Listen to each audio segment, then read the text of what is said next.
Hello, everyone. Welcome. This is Katrina, and you are at Sow and Tare live chat every Monday, 6 p.m. Pacific time. So let me tell you guys how we do this. I read through the comments. If you have questions or discussion topics you want to talk about, go ahead and put them in the comments, and we will talk about that. We always start off with a bunch of highs, so hello.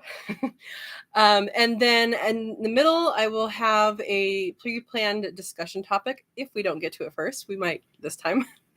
And there you go. Keep everything family friendly, please. And I will scroll back up and let's get started. Hey, Dawn's here. Welcome, Dawn. See you at 8 p.m. my time. First like to. All right. Andy Rabbit's waving hello. Hello, Andy Rabbit. Erica Willis is also waving. Hello, everyone. Hello. Welcome. And Verna's here. Verna is Vay's Place. She is my moderator. You'll see her in blue. And she also has a channel, and she does her lives on Saturday mornings. And tomorrow, she's going to be hosting another live. I believe it's at 6 p.m. my time, like the same time as this tomorrow. No, not the same time as this. 4 p.m. my time. Verna, let us know when it is and what it is. So she's going to be having some people on. I'll be on there talking about what we are talking about at QuailCon. So check that out. Hey, Buster's here. Hello. Hi to all, he says. Everybody's saying hi. Oh, and I guess Verna did say that. Starts at 7 p.m. Eastern time, and there's the link. And it's on Verna's channel. And she's going to have people on to talk about what's going on at QuailCon, which is September 2nd and 3rd. If you don't know about it, you should check it out and sign up for it. Held at My Shire Farm in Ohio. Hey, Aaron's here. Hi, Aaron. Welcome. Verna says it'll probably last 2 hours. Yeah, it'd be good to see everybody. Buster loves Verna's lives. It's awesome. Andy Rabbit says, how is everyone? Vay's crazy as ever. That's her response. Yeah, things are going okay. Super busy this week, as you guys saw on the weekend review video. If you saw that, we did a lot that was, well, I had to do a lot by myself, but we did a lot that was not outdoors related at all, but also packaging up the processed rabbits. So that's what we did. And Manuel's doing okay. He's fine. Anyway, yes, that is how we are doing. Erica wants to know from Verna, what size cages do you use for your cuy? And she converted the 3-tier Wynola Ranch cage. She turned it. Truck 3 Warden's here. Evening all. Good evening. Andy Rabbit says, I'm trying to rewatch Verna's live from Saturday and make it to finish tomorrow. Yeah, sometimes I watch replays in chunks, and sometimes that's how it best fits into the day when you can't get to it live. Aaron says, I just got home from Texas. I'm leaving in the morning to go back for the rest of the week. What is in Texas? Oh my goodness. Andy Rabbit, was I late a minute? So Verna, this is the size of the cuy cage, the 1.5 feet by 3 feet. Cool. Yeah, Buster said, Verna, on your live Saturday, you did good having guests on. Yeah, I was on that too, the later part. Verna, I haven't even had time to look at that. I don't know if I'll have time to look at it tonight or not. We'll see. We'll see. Dawn says, hello, everyone from South Central Illinois. Welcome. Truck 3 says, Katrina, my graphs didn't take. Could it have been because after I did it, we had 2 feet of snow and it went below 0 for a week? Maybe. I don't know, though, because, well, below 0? Because you store them in the refrigerator. So as long as it's refrigerator temps, it should be okay. But below 0, I'm not too sure about. So, yeah, and maybe for your area, maybe it should be later in the year. I know here it's like end of February, early March. And wherever you are, you should be grafting right before the buds break. So you'll see the flower buds on the, like, they're about to form on the tree. And that's when you're supposed to graft. So that could be.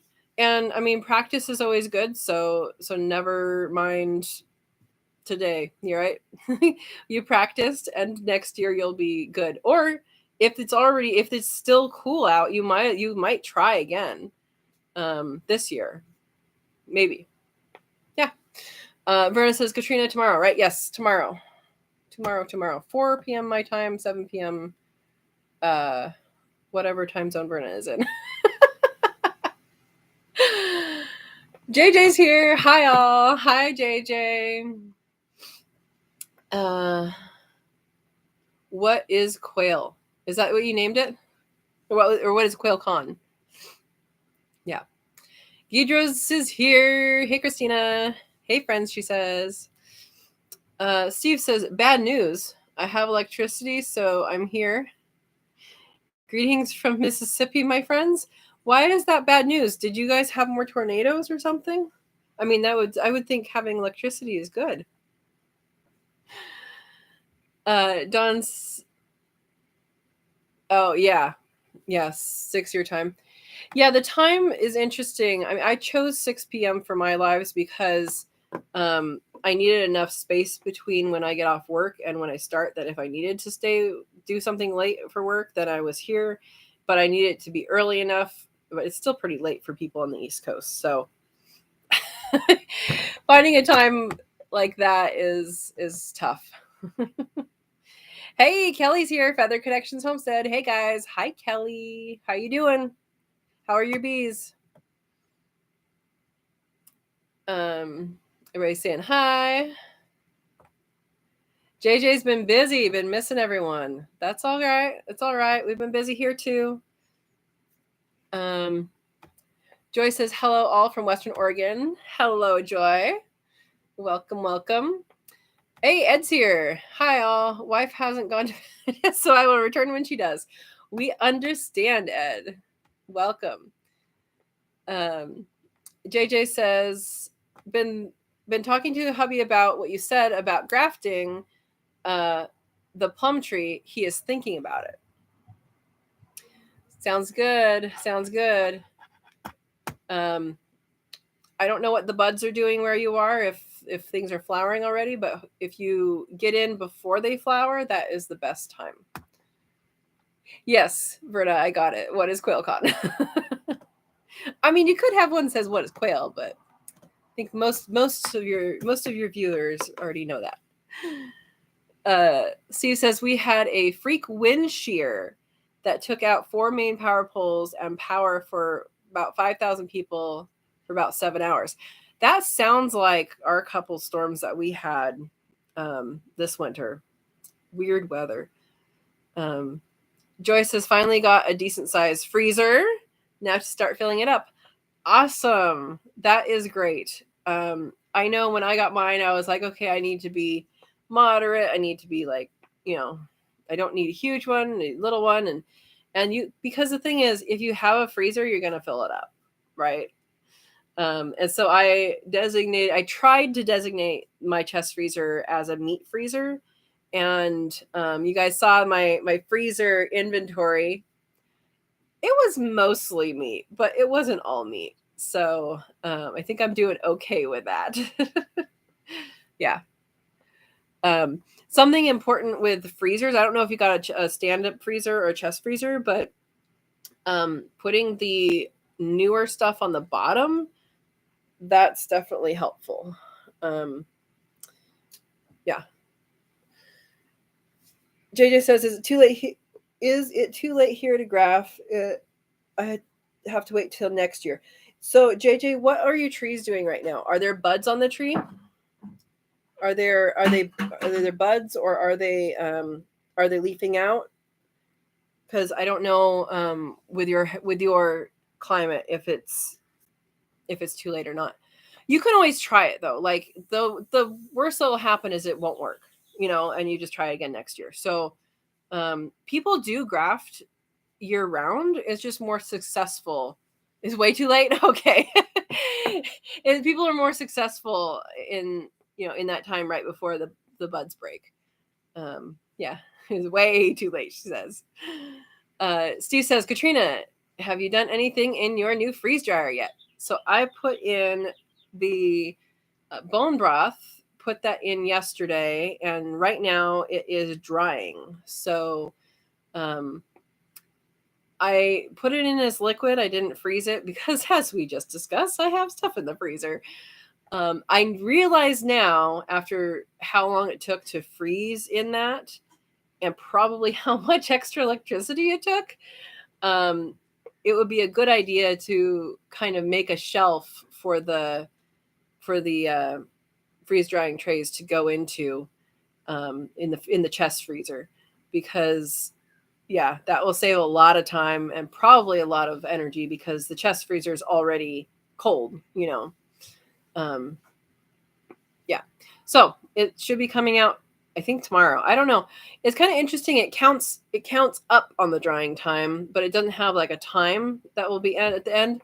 And I have to figure this out. I was going to ask either Verna or Ed on here, or anybody else who has a freeze dryer, how to add dry time, because I haven't.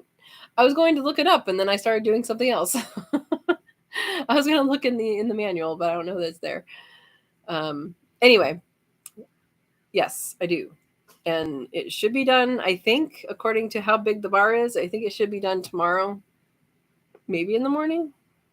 Yeah. JJ says they bloomed, pretended to be a plum tree. Now they just have leaves. Oh, did you get wind like we did? Yeah, we lost a lot of the blossoms to wind. Joey says, any tips or tricks for freezing quail eggs?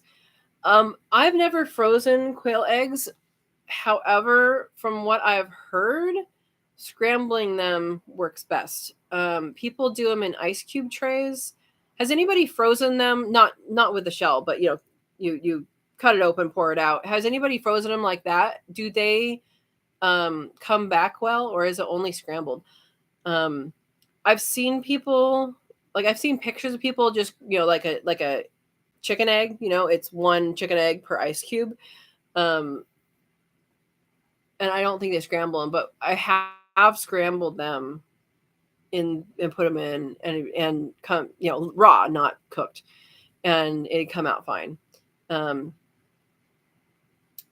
Yeah, so I'm not sure about just plopping it in, but ice cube trays work.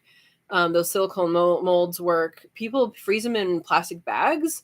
I've seen people freeze, if you put a Ziploc bag of any sort of liquidy thing, and I do this with my pumpkin glop.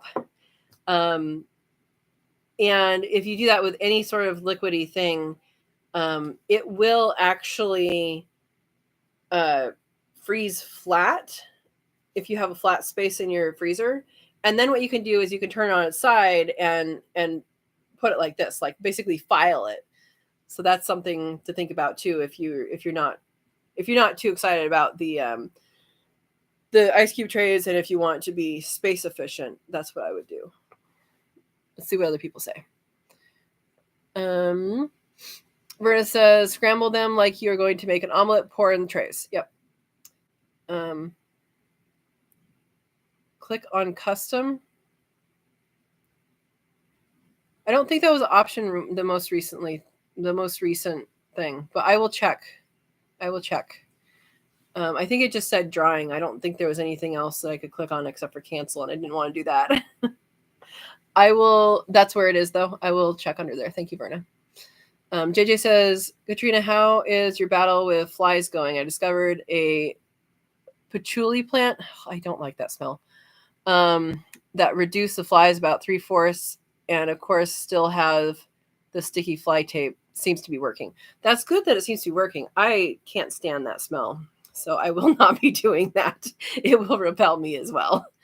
I know a lot of people like to wear it, and it's a repellent for me. They are still there. They're filling up traps. The blue light zapper does absolutely nothing. It gets little tiny flies and it gets moths, but it doesn't get the flies that I'm going after. So that was a disappointment. And I got 2 of them, so I don't know if it's time to put one, to send one back or not. I mean, I don't think they do that for the ones that are used, but it did absolutely nothing. I'm thinking, is there like a fly net, like fly strips, but in a net? Like that's what I think we need. Yeah. So yeah, there's an update there. Verna's saying the yolk doesn't do well if it isn't mashed. So Verna, are you saying if you just do a yolk and you scramble just the yolk, that does well in the freezer? Or does it have to be mixed with the whites? Steve is saying if you freeze the yolks whole, their strange structure and are terrible. Okay. Andy says buy extra trays if you're going to freeze first. I did. So that way you save time waiting for trays to freeze. You can freeze one set and put one set of trays in the freeze dryer. Yeah, I did that because I knew that was going to be something I wanted to do. However, I need a level shelf in my chest freezer. That's what I need. And I don't have that. I'm assuming somebody sells like something that fits in there, or maybe I'll have to make something. I don't know. Yeah. Sadasiba. Hopefully I said that right. Hello. Welcome. If you have any comments or questions or discussion topics, homestead related, go ahead and put it in discussion. Welcome. Joy says, LOL, it's all flat space right now. Oh, your new freezer. Yeah. That's what I would do. I would do flat bags. And then also write the number that you have on them. And I've also heard that adding salt or sugar helps, and I don't remember why. And you have to look it up because I don't remember. I don't know why that's in my brain. But if you do that, make sure you write down the number of eggs that you have in each bag, and also if you added anything to it. I mean, really, you could add like peppers and stuff, seasonings, and just have an omelet in a bag ready to go. Thaw it out and, put it in the refrigerator at night and have it in the morning, cook it up. That would be another option, depending on what you're using it for. But yeah, think about what you might use it for and freeze it in that number. That's my advice.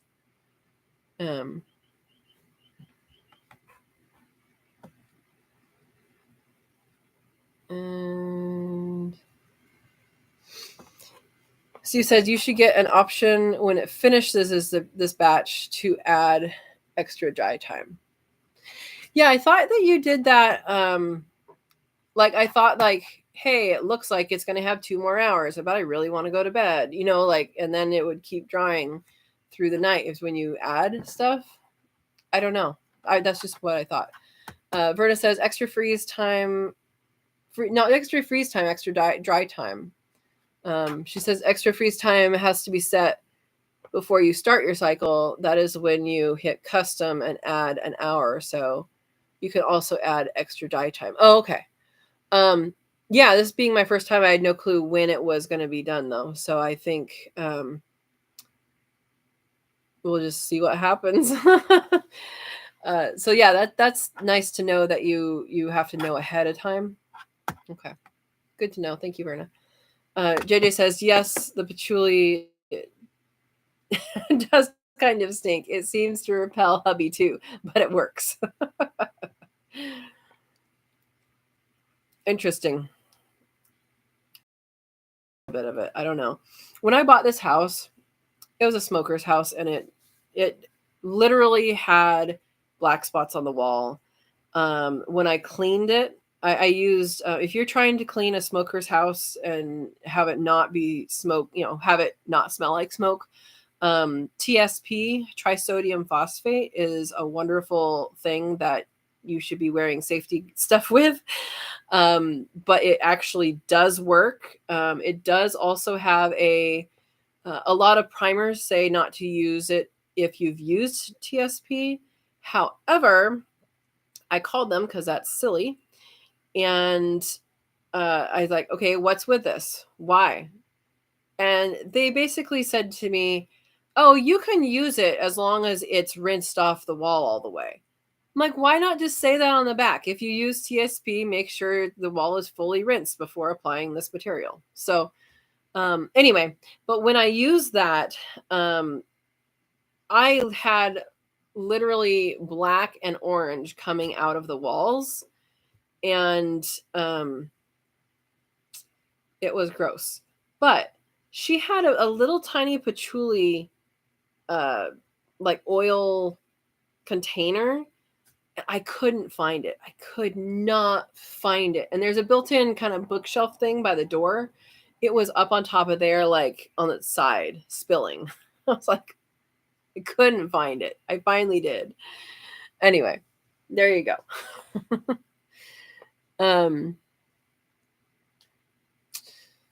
JJ says, yes, you can get flypaper in farm supplies. It is huge. I've seen the big pieces. I guess that's what I should have. I was thinking like there would be like a net, like we could like string up and they'd have to fly through and get caught more. But I'll have to do that again. Thank you. Don says, is the patchouli plant stronger than aromatherapy oils? I would think that the oil would be stronger because it's a concentrated thing. I mean, any plant that has an aroma has oils, but when you take an essential oil out, it is concentrating it. I don't know how much so. We'll see what JJ says. Verna says, yes, if you scramble the yolk, it will do all right, but better if you add a little milk. Okay, that's a good suggestion. Yeah, so that might be another thing to do, is to just add whatever you're going to add to an omelet, put it in the bag, and then you'll cook it later. It's a good idea. Steve says you can scramble the yolk and add a pinch of salt or sugar. That's what I just said. And it'll freeze if you won't want the whites with them. Oh, that's what it is? I didn't remember what I had read or watched, or I don't even remember where I learned that, but something about freezing eggs and salt and sugar, or sugar.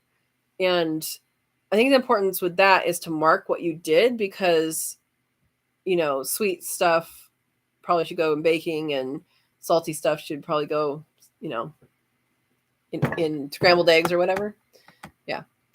JJ says, you only smell it, the patchouli, if you brush up against it. For the oils, I would only like using half drop. That stuff stinks. So did you say you had the plant or the oil? A plant. So you planted the plant? Interesting. That I would be able to stand a little bit more. Also, lavender, rosemary, basil, mint are also supposed to work. Huh. I don't know. Interesting. Truck 3 says they do sell sheets of flypaper, but I can't remember where. Online. Right? Yeah.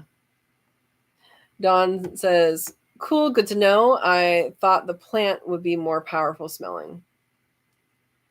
Yeah, I think the only way a plant would be more powerful smelling would be in a flower because of the nectar, but flowers often don't smell the same as plants, as like essential oils from plants.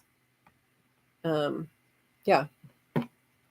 Yeah, and JJ's saying the oil is concentrated. It takes a lot of plant to make 1 ounce. Yeah. Joy is saying, thanks, everyone. Great ideas. See, community collaborative stuff here. Yep. Anime Gamer is saying, hello. Hello. Welcome. Dawn says, thank you. I have the oil, so I was wondering. I know it is powerful as oil. I might have to try that. You're saying it actually works? You think the oil would actually work too as a repellent?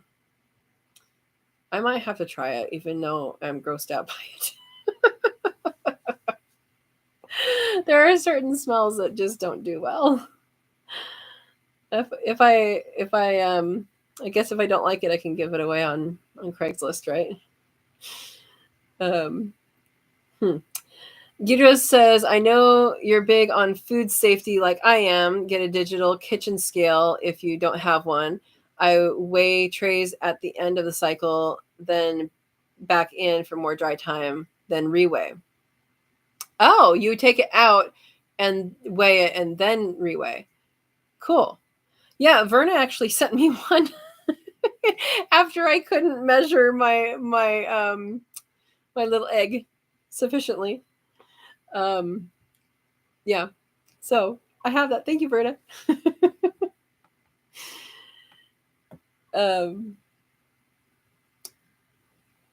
I made the mistake once and never again.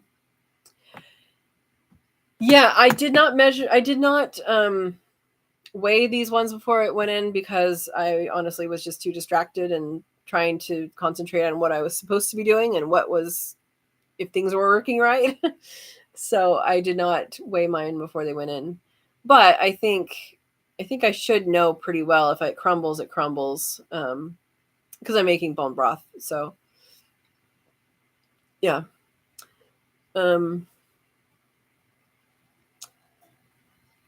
Andy Rabbit says, Katrina, did you see the message I sent you the other day on Facebook? I think I did, but I don't remember. I don't think I had any remaining messages the other day.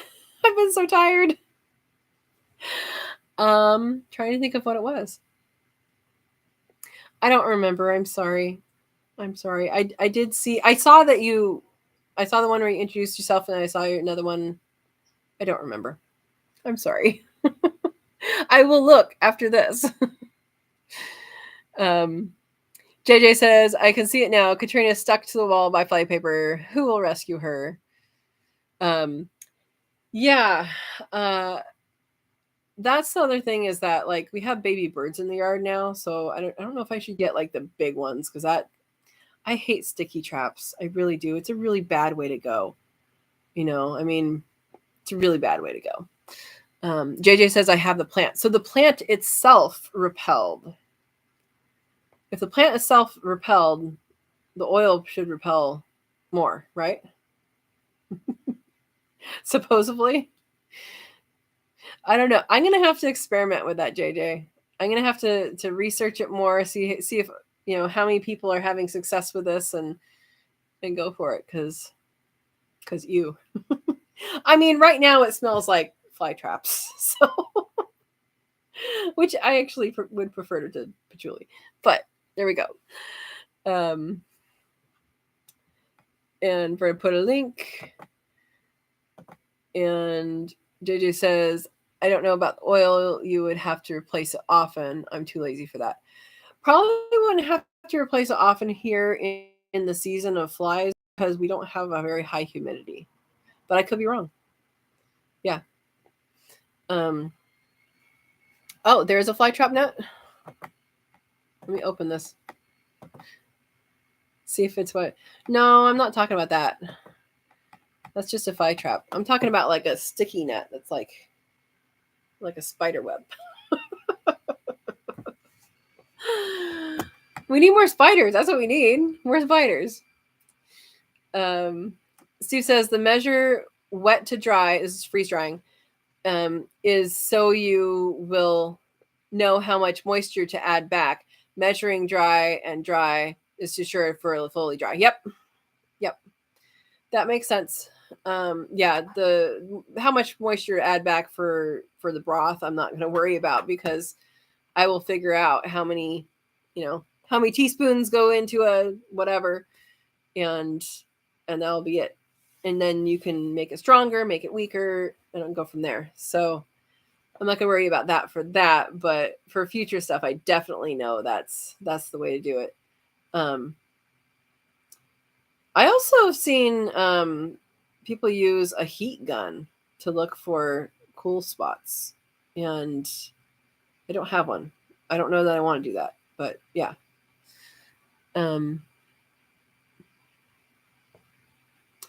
Deidre says it's okay if you don't weigh when you put in. If it lost weight after the extra dry time, then it wasn't done. You want to make sure it's no longer loses weight. Yes. Rose says bone broth looks like cotton candy or a sheet of colored paper when dry. It's drying, so we'll see what happens. Andy Rabbit says it was about fly tape and traps. Yes. Is it the yellow one? Is that the one you sent me? Something about yellow? No, you sent me the 5-gallon bucket lid, right? I think that's what you sent me. I did see that one. I saw both of those. Whoever sent me those. I remember. Thank you. Joy says, I don't have fly problems in my quail barn. I have no idea why. That is okay. That is completely fine. I've not had a big issue until this year. I suspect it's because it was so wet and the ground's been wet. I have the wood chips that stay wet. It's been, I mean, we just put more wood chips over the area, like pretty thick that are dry. So hopefully that will help. I don't know. It just seems to be a bad year. And Verna's asking if they are in the aviary.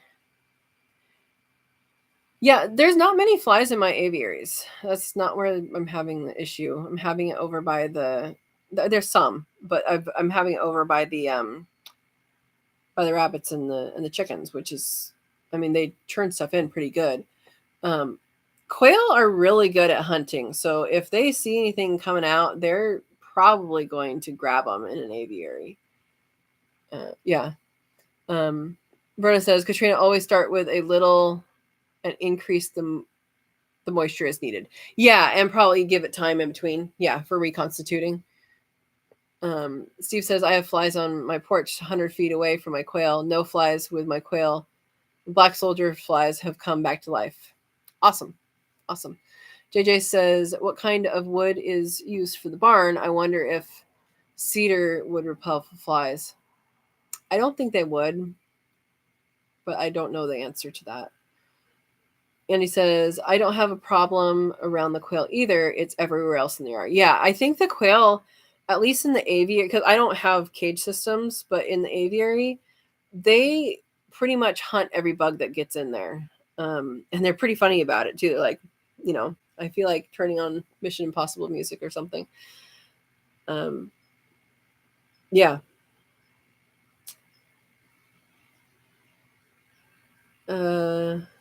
Andy Rabbit says that lid and the big sticky traps. Okay, I do remember, and yes, I got it. And I did not order that, but I've been thinking about it ever since. So I'm thinking if I might do that.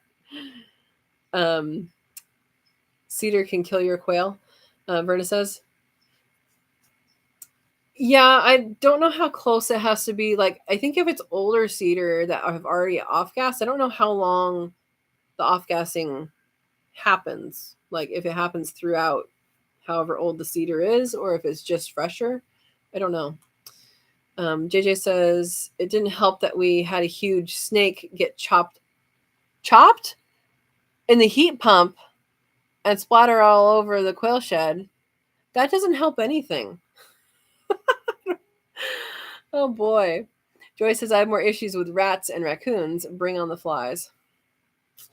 Man, we have I don't know if you guys saw the video this morning, but we have a cat that's not our cat that thinks that this yard is its yard. And he's a birder, and I generally don't like that. However, he is pretty much guarding our cherry trees. So I'm like, okay, you'll be okay for a little bit. Yeah.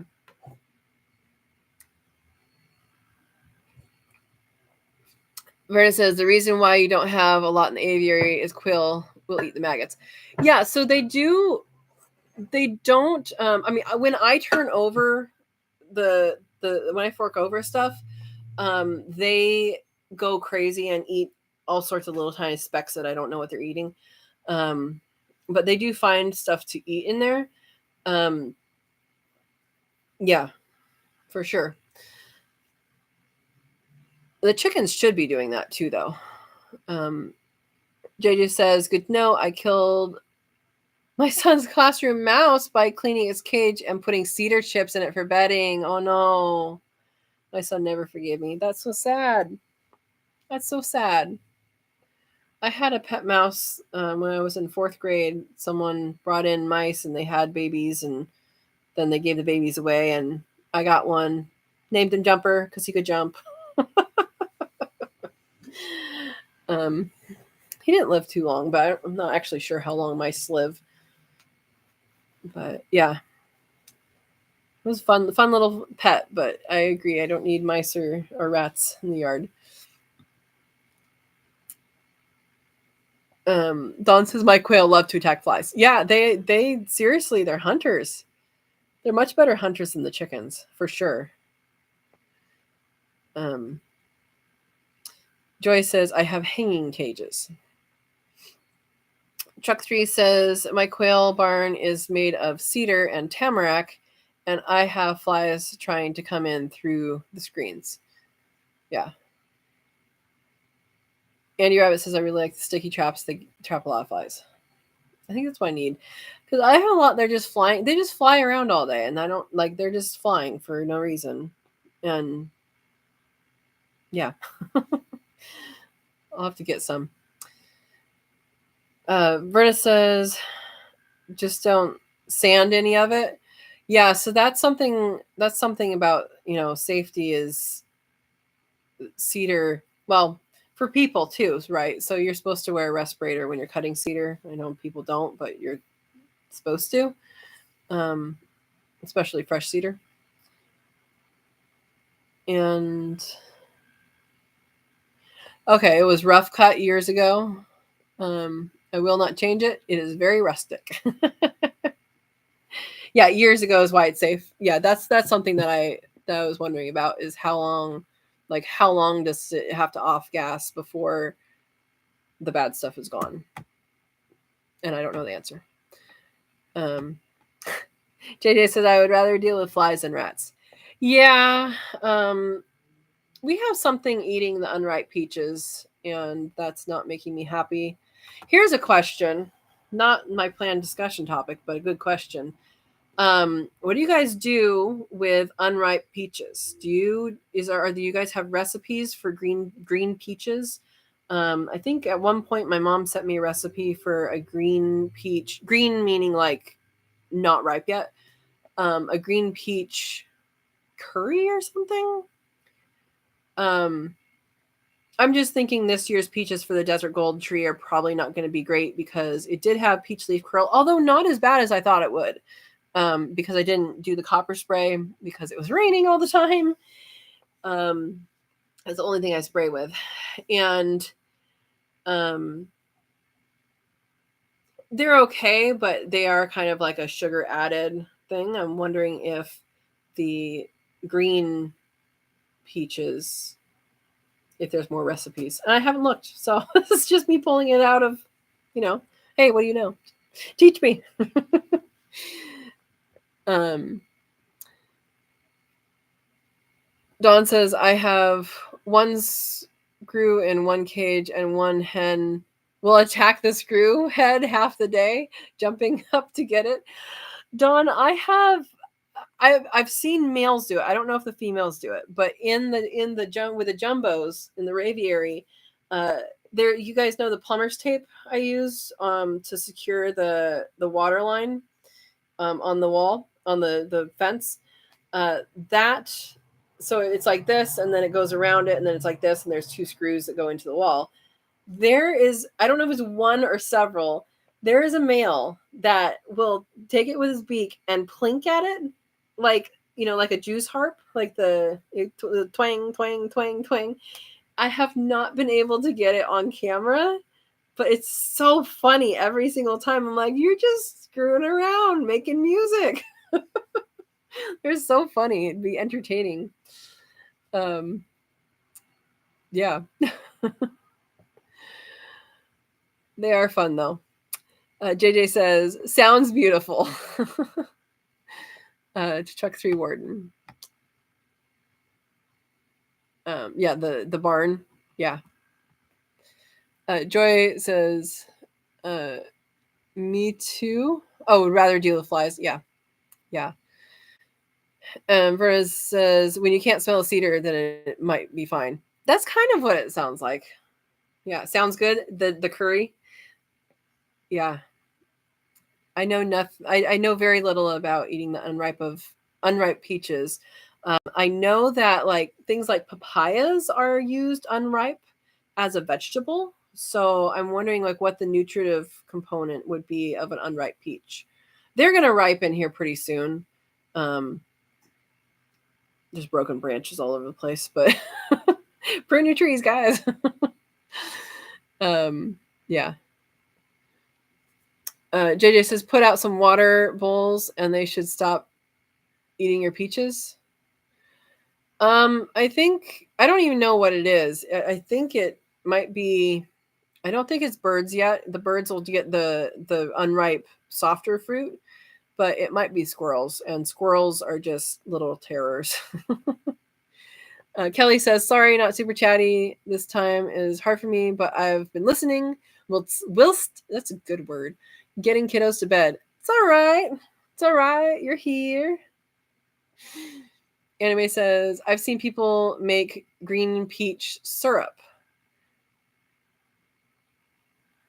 I've not heard of that either, but I haven't heard of much green peach stuff. Dawn says, I have peach trees and never heard of recipes for green peaches. I hadn't either until my mom sent me that recipe that is somewhere over in my recipe bookcase. I don't even know if I put it in the actual folder. Yeah, but there are certain fruits that you can eat unripe, and I have not researched this at all, and I actually haven't made that yet. So if I do, you guys will know about it. Joy says, I'd like to see what they would do with a mirror. So you're talking about the quail? So my brooder has a mirror in it, and they don't do much.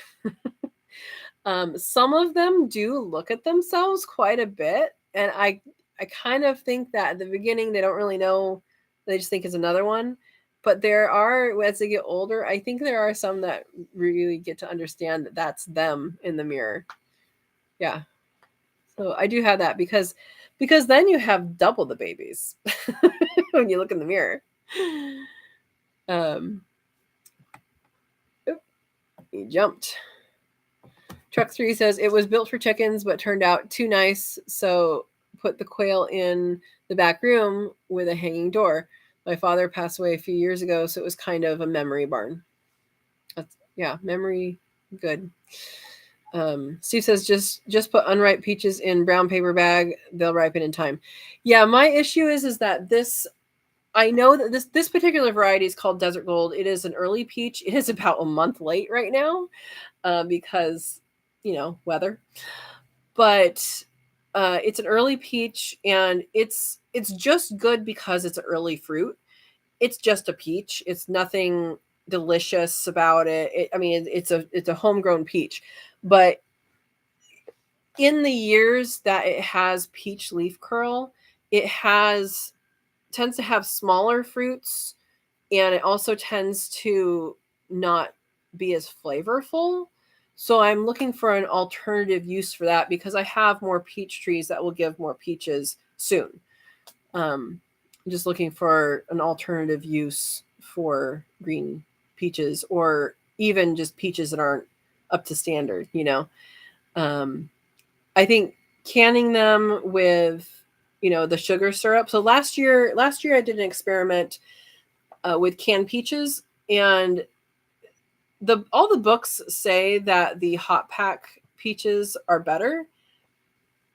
We didn't agree. We like the raw pack better. The hot pack peaches taste like canned peaches from the store.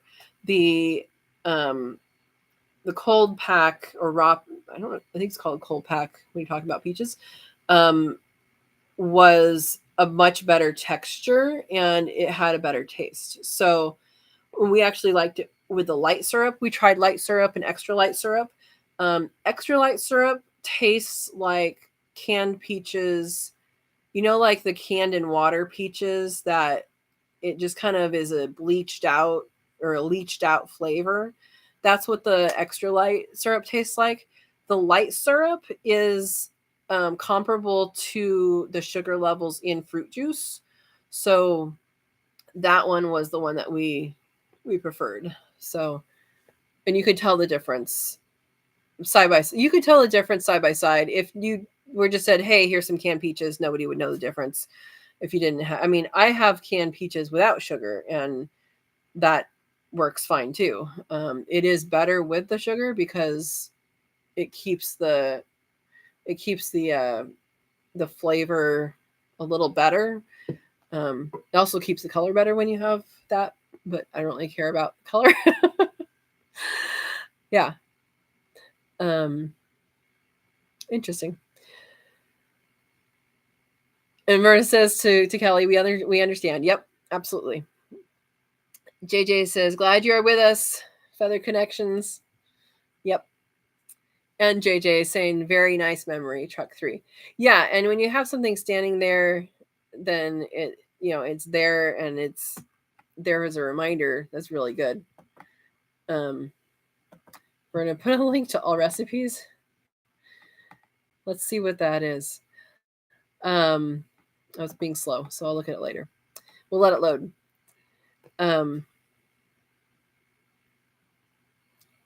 And Dawn says, I know of a quail breeder that uses cedar shavings in the manure trays only. I'm wondering how old those shavings are, because I would just be concerned. Just knowing that not only are quail sensitive to it, but rabbits are sensitive to it, and humans are sensitive to it. And when they tell people if you're cutting cedar, you should be wearing, you know, a respirator. Birds' air systems are much more, respiratory systems, there we go, that's a word, are much more sensitive than ours. So that's, you know, I would be careful about that. JJ says squirrels usually eat fruit and veggies when they are thirsty. No, squirrels usually eat fruit when they are vengeful. I don't think that's the issue here. There's a pond right below the tree. And squirrels, if they see it, they know it's there and they can get it. If they don't see it, they don't really know it's there. So that's kind of what I've learned from other people.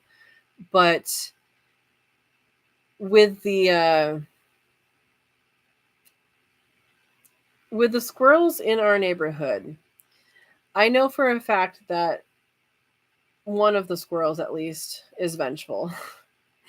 It would leave an apple with one bite out of it in front of my neighbor's car every day, just to tell her that it's not her apple tree. It left one on the peak of her house too, with a bite facing the door that she came in. Yeah. Anyway, Silver Creek is here. Howdy, fellow bird nerds. Howdy, howdy. Welcome. Steve says green peaches can be cooked or pickled to be edible. Pickled, that would be interesting. That would be worth trying. I don't know that I've had any pickled fruit. I have heard of pickled fruit, but I haven't actually pickled fruits. That'd be worth trying. JJ says, after I murdered the class mouse, I'm afraid to use cedar around animals. Absolutely. Absolutely. Thank you for this link, Verna. I'm opening it in a new tab. Green peaches. All right, we'll see if we can find something there later. Everybody's saying hi. Silver Creek says, I built an bantam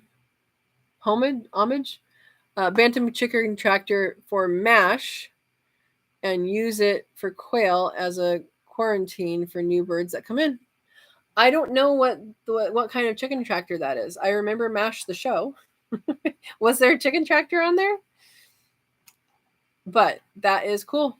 That is cool. Verna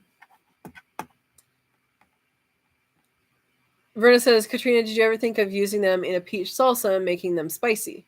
I could do this. The thing that's unfair, let me tell you, it's unfair.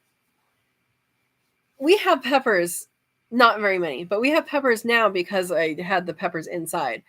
All the things that you want to do with peppers, you have to wait until the end of the season to do it.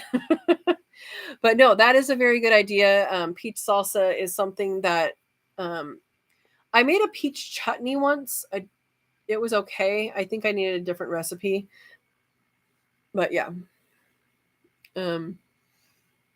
JJ says, sounds delicious. Almost like a mango salsa, except for tastier because mangoes I do not like. Yeah, there's peach salsa recipes, and really now that I have a freeze dryer, I can make things that I don't have to follow a recipe or acidity rules or all that for canning and put it in the freeze dryer. So I'm gonna have a waiting list for my freeze drying. Yeah, or green tomato salsa. Yeah, green tomato salsa I've made. That is really good. Truck 3 says, I can peaches with light syrup and cold pack. I prefer them that way also. Yep. And Verna says, oh, Katrina, make green peach pickles. I could do this. We will see if by the weekend they're ripe, because that would be when I'm doing it, because I'm not doing it before then. JJ said, never tried the green tomato one. Sounded gross. Yeah, green tomato salsa, if you are familiar with tomatillos, it's very similar to that. There is a different flavor, but it's very similar to tomatillos, and you can use them similarly. Yeah. Steve says, pickled green tomatoes, so good. I've never had pickled green tomatoes. Interesting. Silver Creek says, you ever seen burrito in a jar? No, I have not seen burrito in a jar. Sorry. Usually burritos come in tortillas. In fact, the only difference between a burrito and a taco is that a burrito is entirely enclosed. I learned this from a chef because someone was having an argument with him. He brought out the chef book, the dictionary. JJ says, I'll need a recipe, Steve. Need a recipe for that too, Silver. Oh boy. Burrito in a jar. Anime says, what did you do to the squirrels? I didn't. I think my neighbor took out plants or something that it liked. No, I haven't had that much issue with squirrels. Just sometimes with peaches. I think they just want them. And they also, I had multi-headed sunflowers for a couple of years in a row. They came in from my neighbor's yard, and my whole front yard was multi-headed sunflowers one year, and the next year it was almost all, and then just from volunteer stuff. And then some of it got in the backyard. It was there for a couple of years, just a few plants. And the squirrels would come around from the back, and they would come around the front, chop off a head, put it down on the ground, and carry it up in the tree. In my on my neighbor's tree. And it would, do its thing. And they had all sorts of little, heads of no seeds sunflowers at the base of their tree. There's just a whole bunch of little sunflower heads. Yeah. Anyway, Dawn says, Katrina, the person is a commercial quail breeder and so would have pallets of shavings in bags like they do feed.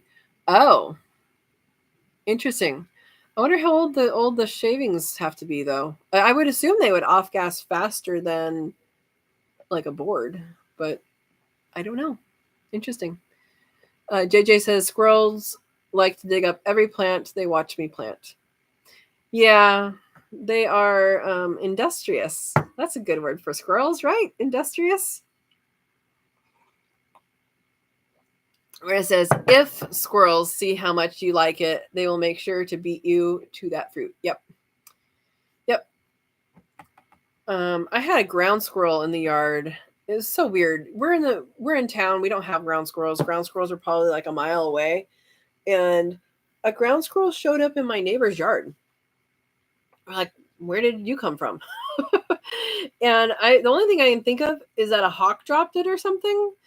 And so I was trying to trap it. I have live traps, and I did end up trapping it and putting it in appropriate habitat. But in the meantime, we watched it. It would come over from their yard into my yard, and it was eating my tomatoes, and it was eating this and eating that. I'm like, how can you eat so much, squirrel? And the thing is, they never go to the same tomato, right? They never finish the one they started. They go to a different one. And I had cantaloupes. And if you guys have never grown cantaloupe, oh my gosh, so much different homegrown than store-bought. So much different. I was waiting. Okay. I had put a pantyhose on it. There's a tip for you guys. If you have rats, it works for rats. It does not work for squirrels. You can protect your squashes and your melons and your, anything with a knee-high, right? A pantyhose. I had put that around there because we were having a bad rat year. And I went to grab it. I was like, oh, it's probably ripe. Let's see if it comes off the vine. Because that's what happens is when they're ripe, they just fall off. Or you like bump them and they come off. And I went to grab it and went. Ground squirrel had gone on the other side, eaten a hole, and eating the whole entire inside clean. It was so sad. Andy Rabbit says squirrels can't stand hot peppers. That's what I've heard. I've heard people put pepper sauce on the tops of their fences. I have not done this. Summer Creek says, no, it's a chicken tractor I built in remembrance of the show. It has the directional post on top of it showing everyone's way home. Oh, that was a good show. It's on my Instagram and in a few of my YouTube videos. Awesome. Verna says, Andy, when you plant them, they will eat the seedlings. Best to put a Dixie cup around the plant that the squirrels leave them alone. Yeah, I've seen something else that I have used in the past for birds, because when the white-crowned sparrows come through, you just don't plant anything because they're going to dig it up. They see you planting seeds. It's going to be just a snack for them. Is straw, those strawberry baskets, those like plastic strawberry baskets. I've used those upside down and just pin it down with a couple sticks, and that keeps the birds out of the seeds while they're sprouting. Did not use that this time. Yeah. Oh, Silver Creek says I built it, the chicken tractor. I built it when Radar passed away. So took a picture of it with a grip netty on it as well. Yeah, MASH was a good show. Verna needs more coffee. Anyway, says freeze dry raspberries. So I don't have raspberries here. I have tried to grow raspberries and have not been successful. I have no idea why. But I did yesterday for the first time this year eat 2 blackberries. So the blackberries are going to come out on full force, and I am definitely going to be freeze drying some of those. I have heard that if you're eating freeze-dried blackberries, that these seeds are not an issue, like in your teeth, like they just powder, which I'm looking forward to. Hey, Esmus Key is here, finally caught alive. Welcome, welcome. Nice to see you. Andy Rabbit says, I guess the plant is not hot. The what plant? The pepper plant? JJ says, we had a squirrel come to our front door with a peanut in its mouth. On my dog's birthday, when I opened the door, it tried to walk in, ended up leaving the peanut in front of the door, then got one out for itself and sat and ate it with my dog. I don't remember my dog sending out birthday party invitations. Oh, gosh. It also says, ooh, sounds good too, to Anime. That's hilarious. Animals are funny. My dad feeds peanuts to the jays. Jays. I think it's the jays. They come and they will shake every peanut. Like he'll put a thing out on the picnic table outside. He'll shit. Then they'll come and they're like, oh, this one's good, and they'll fly off. And then they'll come back and then be like, oh, no, that one. I don't want that one. No, I don't want that one. I want this one. But they'll end up taking them all. Like they want the best ones first. It's really funny. And actually today I saw, so I had this little like spinner on the eave of the house, and a jay landed on it, which it's not really a landing pad for anything. And it was really interesting because I'm like, what are you doing? And then it went over the cherry trees and it landed on that. I'm like, oh, great. Are you going to eat my cherries? But it didn't. Went down to the ground, went back up onto this little spinner thing, and was looking up and talking to something. And all of a sudden, a piece of bread came out of the sky. I'm inside the house. I can't see who's thrown bread to the jays. I'm assuming it might have been another adult jay because it was an adult. And it flew off with a piece of bread, like a little tiny piece of bread. So I don't know if that's mom and dad going to feed the babies or what. But that was really weird. Yeah. But hey, they're not eating the cherries. Anime says burritos have beans, tacos don't. Not true. Not true. Can be true. Not always true. And Dawn ate a burrito tonight. That is good. That is good. Verna's back. Yay. Verna says sounds precious about the squirrel and the dog. That's so funny. JJ say made me laugh. Animals do the strangest things. They do. They do. Verna says my nasturtiums are growing. Awesome. Waiting for it to get big enough for flowers. Awesome. I have some that are growing with flowers, and I need to plant more. I would like to, if I ever get around to putting additional irrigation in. Can this year slow down just a little bit, please? I would like to put nasturtium because I have the arch trellis in the front. I would like to put nasturtium and more green beans in the front. The green beans in the back are doing great. But I need to put in water. Yeah, nasturtiums are wonderful. Sue says, Anime, you have so much to learn about beans and tacos. Yep. It was funny in the chef, like it was like a glossary for chefs. The whole book was like this big, and he came out, and that was literally the only difference between tacos and burritos in that book is that the burrito is entirely enclosed. So if you get a burrito and it's only at the bottom and the sides and the top is open, it's a taco. Don't tell that to the restaurant, right? Verna says, JJ, sometimes they have more empathy than humans. Yep. Especially dogs. Not sure about squirrels. But dogs, yes. Silver Creek says, speaking of breeding, we've hatched 85 jumbos so far as of today. Just put in some in the brooder that takes up half our porch today. Don't laugh. Your quail stuff takes up space too, and you know it. Yep, I know it. We have a 3 foot by 5 foot brooder in the, well, we call it either the quail room or the media room. Before Manuel moved in, it was the library, which did not allow any electronics. That was my relaxing space. Then it became the media room. Then it became the quail room. So I get it.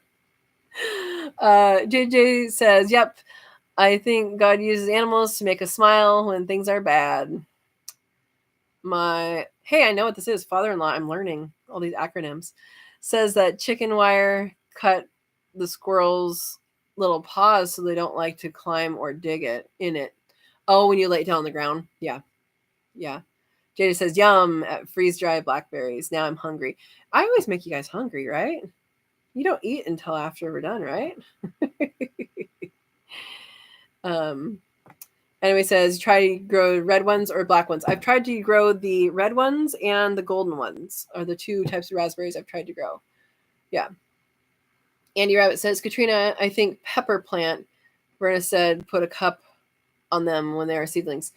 I think any seedling is kind of what she might have been going for. But seedlings in general, I don't know. The squirrels and the birds can get to them. If they see you planting things, they'll be like, oh, something's there for me to eat. Yeah. I have jays that plant acorns in my garden beds and pull out other things. So it all depends on who's in your yard. So Verna's saying, yep, as squirrels will try to eat the seedlings, hoping you won't grow peppers. It isn't hot as a seedling. Oh boy. JJ says, wow, that Jay story is amazing. I didn't know they did that. All of that whole family, the Jays, the Crows, the Ravens, they are super smart, super smart. Yeah, they're very smart. I had a crow drop a walnut. I was at a stop sign, so I was several cars behind at a stop sign, and there was a crow that dropped a walnut from high into the lane of traffic and then went and sat on the side of the road. Well, as much as the bird sits, right? Went and stood on the side of the road, and I know what it wanted, so I went over and I cracked it for him. But they've learned to do this, and then they know people are going to stop, and then they can go get their food. It's pretty interesting. There was a study that looked at that, and people were noting that ravens, I think it was, were doing this in crosswalks. So when the hand flashed, or when the person little crosswalk guy sign, when that flashed, they would go down, and then when the hand started flashing, they would go out and get out of traffic. It's pretty interesting. Yeah, very smart. Andy Rabbit says, haha, Verna, I'm hoping we don't grow them. Yeah, pepper plants keep squirrels away from other veggies if they start putting out fruit. I did not know that. JJ says nasturtiums are coming up great. My zinnias aren't. Last year I had the opposite problems. I have one bed that is just weird. It's just weird. And you guys saw that in the video today, if you saw the video today. And it's the one that's over by Parmesan, and for whatever reason, it likes the seeds to stay in the ground for a year before it wants to grow. I have no idea why. What's coming up now is, it looks like it's cucumber, because I was thinking that the one was coming up as squash, but I'm not sure. And then I have a squash coming up in the tomato bed, which I think I know which one that is, because 2 years ago I had squash that volunteered there. But the one over here, I think I'm going to have cucumbers, even though the cucumbers I planted this year by seed didn't take. The ones I bought are doing great. Ones by seed for some reason are not doing well, but the ones I planted last year in a different place are coming up. So I don't know. We'll just accept whatever comes into the yard. At least it's food, right? Yeah. Well, I'm going to come back to you guys. I have my topic of discussion today has to do with safety. And I want to let everybody know that when you are using power tools, you should be doing several things. One, you should be wearing safety glasses. My sunglasses, I don't have it in reach, but my sunglasses that I wear, you guys have seen on some videos, those are safety glasses. They look like regular sunglasses. They're safety glasses. I got them at Ace Hardware for like $15. They make sunglasses that are safety glasses, like actual safety glasses. And so you want to protect your eyes doing any power tool. And when you are working with sharp objects, make sure you know the safety things that go with it. Manuel cut his finger nearly all the way off with a table saw last Monday. That's why we didn't have a live. He got all stitched up and stitched back together, and he's doing fine. And so I just want to remind people that safety is a good thing to have. And table saws in particular are dangerous, and push sticks, using an appropriate push stick is important. And if you don't know what that is, please look it up and look at pictures, and you can make your own, you can buy them. And yeah, just be careful and do things correctly. Think things through before you do them. If you have a tool that you are using and a more safe tool can be used instead of that tool, use the safer tool. So there's my PSA. You guys can choose to discuss or not. We're having a good conversation, but I wanted to bring that up. And he's doing fine, but you don't want that to happen. There you go. All right.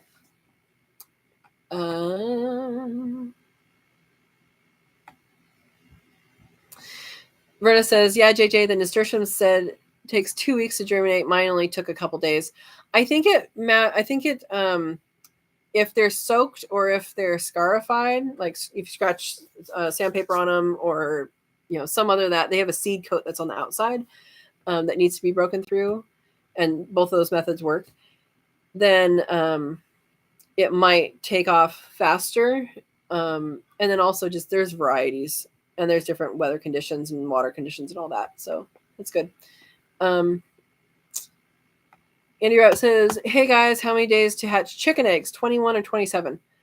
I don't know, but 21 sounds that sounds right, but I've never done it. So somebody else can answer. Oh, hey, Steve. Andy, that's a bad word, chickens. No. But 21 days. Okay. It says 21 days. S. McKee says, Vay's place, I'm half asleep. I meant Verna.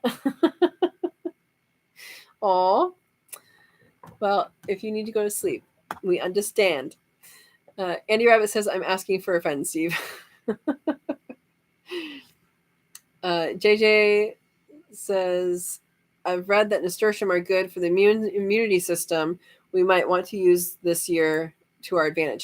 Yeah, so they are supposed to be good, particularly to fight off flu, and I don't remember why. But yeah, they are an immunity booster. I don't know if the flu is a particular thing or if that's just what people reference all the time. But yeah, they are supposed to be an immunity booster, and they're good for you. And they are tasty. And you can eat the leaves too. You can eat the flowers, and you can eat the whole plant. You can eat the seeds, you can eat the leaves, you can eat stalks, and it's all good. Now the green seeds are quite spicy if you go that route. So I would just save those and make more plants. But yeah, the flowers and the leaves are both edible. Yeah.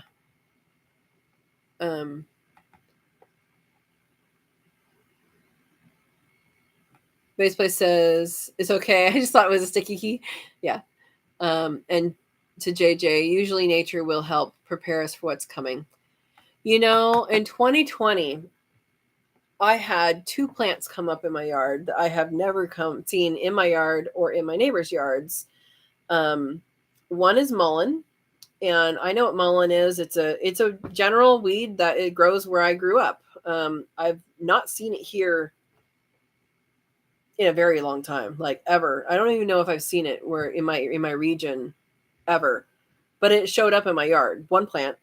And mullein, the leaf is used to make a tea, which you then strain the fuzzies out for respiratory health. And that was in 2020 when, guess what? We had a bunch of respiratory things happening. So yeah, that was interesting. And then willow showed up, which how does willow show up, right? Well, I bring wood chips into the yard, and one of the wood chips must have been fresh enough, and I watered it, and because I put it by my plants. And willow, the inner bark is where aspirin comes from, or the original aspirin. Now they do synthetic stuff, but yeah, there you go. SB being happy. Manuel says, shouldn't Manuel be here for this topic? He told me I could tell people about it, but he did not want to be in a video that told about it because he feels silly. So unless he wants to come in, he's probably listening in the other room. Yeah, he said it's okay to talk about, but he doesn't want to be like, oh yeah, and then I did this. JJ says, oh my, hope he heals fast. He had some tingling in the tip of his finger yesterday, so we think that's a good sign. I'm hoping it's not a phantom feeling, and that it is an actual feeling. Because I know the phantom stuff can happen when people, like if the amputees feel their hand when their hand isn't there, for example. And it's his non-dominant hand, so that's the good news. Yeah. Steve says, and when you say it only take a second, then skip to safety, remember to wait at the ER is 4 to 6 hours and your limbs don't grow back. Absolutely. We went in, he cut himself at 1:30. We got to the emergency room half hour later. Luckily a hand surgeon was there. Like that's a good news. And was currently working on reattaching somebody else's finger. So he had practice. And he was the next one in line for that. So it was very fortunate. For an unfortunate event, it was very fortunate that those were so quick. Yeah.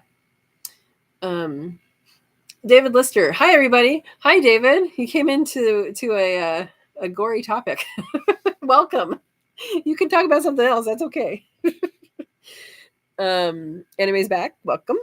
Andy Rabbit says, oh, ouch, poor guy. My daughter cut her finger to the bone opening a can of food last week. She severed her nerve in her finger. Yeah, he cut through the nerve so he didn't feel it. He just felt warm. Yeah. Steve said, or SBK says, I was given an older chicken hen and I had her as a house pet. I remember for several months, put her on the back porch, and now she clucks to my quail. Is she mama hen? So she's not in a diaper in your house anymore? Did she not work out? She didn't become a cuddle chicken? I remember when you said that happened. I thought it was cute. Andy Rabbit says, yes, Steve, that is so true. JJ Willow says, I like pickled seeds. And that's a very random thing to say, except that we know before this other conversation, you were talking about nasturtium seeds. So I'm guessing it might be like capers. Does it come out like capers? Yeah. JJ says, sorry to hear about your daughter's finger. Yeah, it's be careful. That's all I'm gonna say. JJ says, yes, my mullein grew this year for the first time in years. JJ, we don't need another 2020. Verna put a link and says, both leaves and petals of the nasturtium plant are packed with nutrition containing high levels of vitamin C.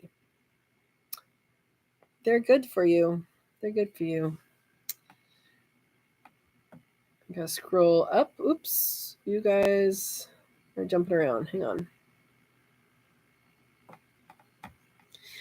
It has the ability to improve the immune system, tackling sore throats, coughs, and colds, as well as bacterial and fungal infections. I didn't know about the fungus. The only one I knew about for fungus was thyme. Thyme. Yeah.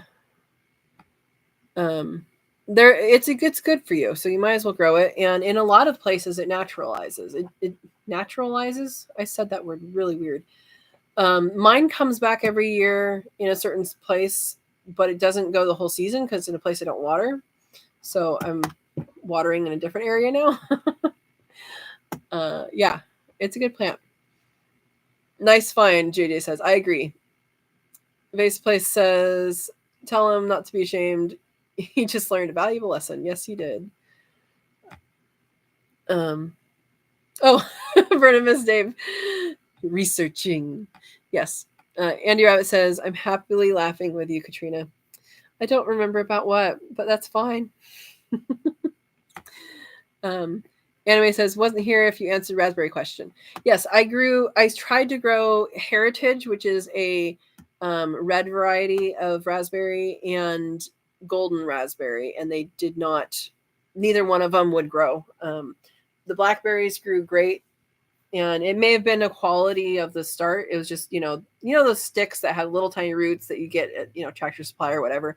That's what it was. It wasn't like a full potted plant, but I've tried them several times and it hasn't done it. So yeah.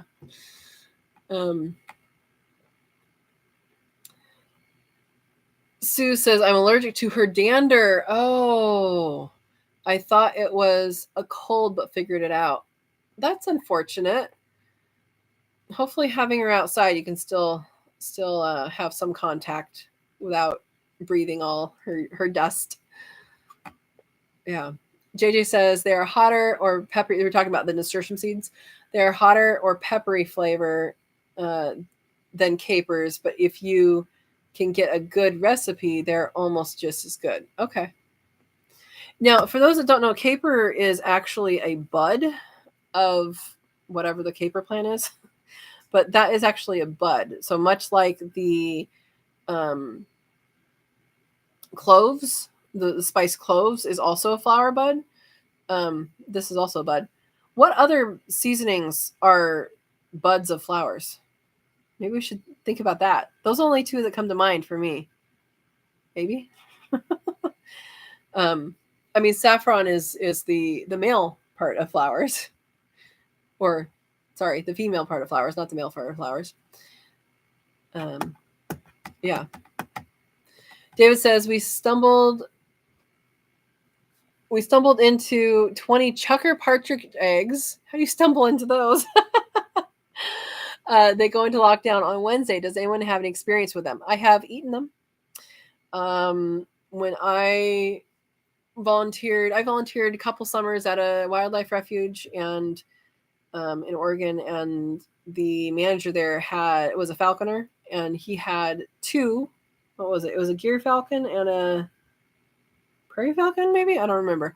But his chucker population got out of sorts, out of order, too big. And so we had a barbecue, and they were tasty. And that is what I know. Yeah, that's all I know. I'm sorry. JJ says, no experience. Sounds exciting. Yeah.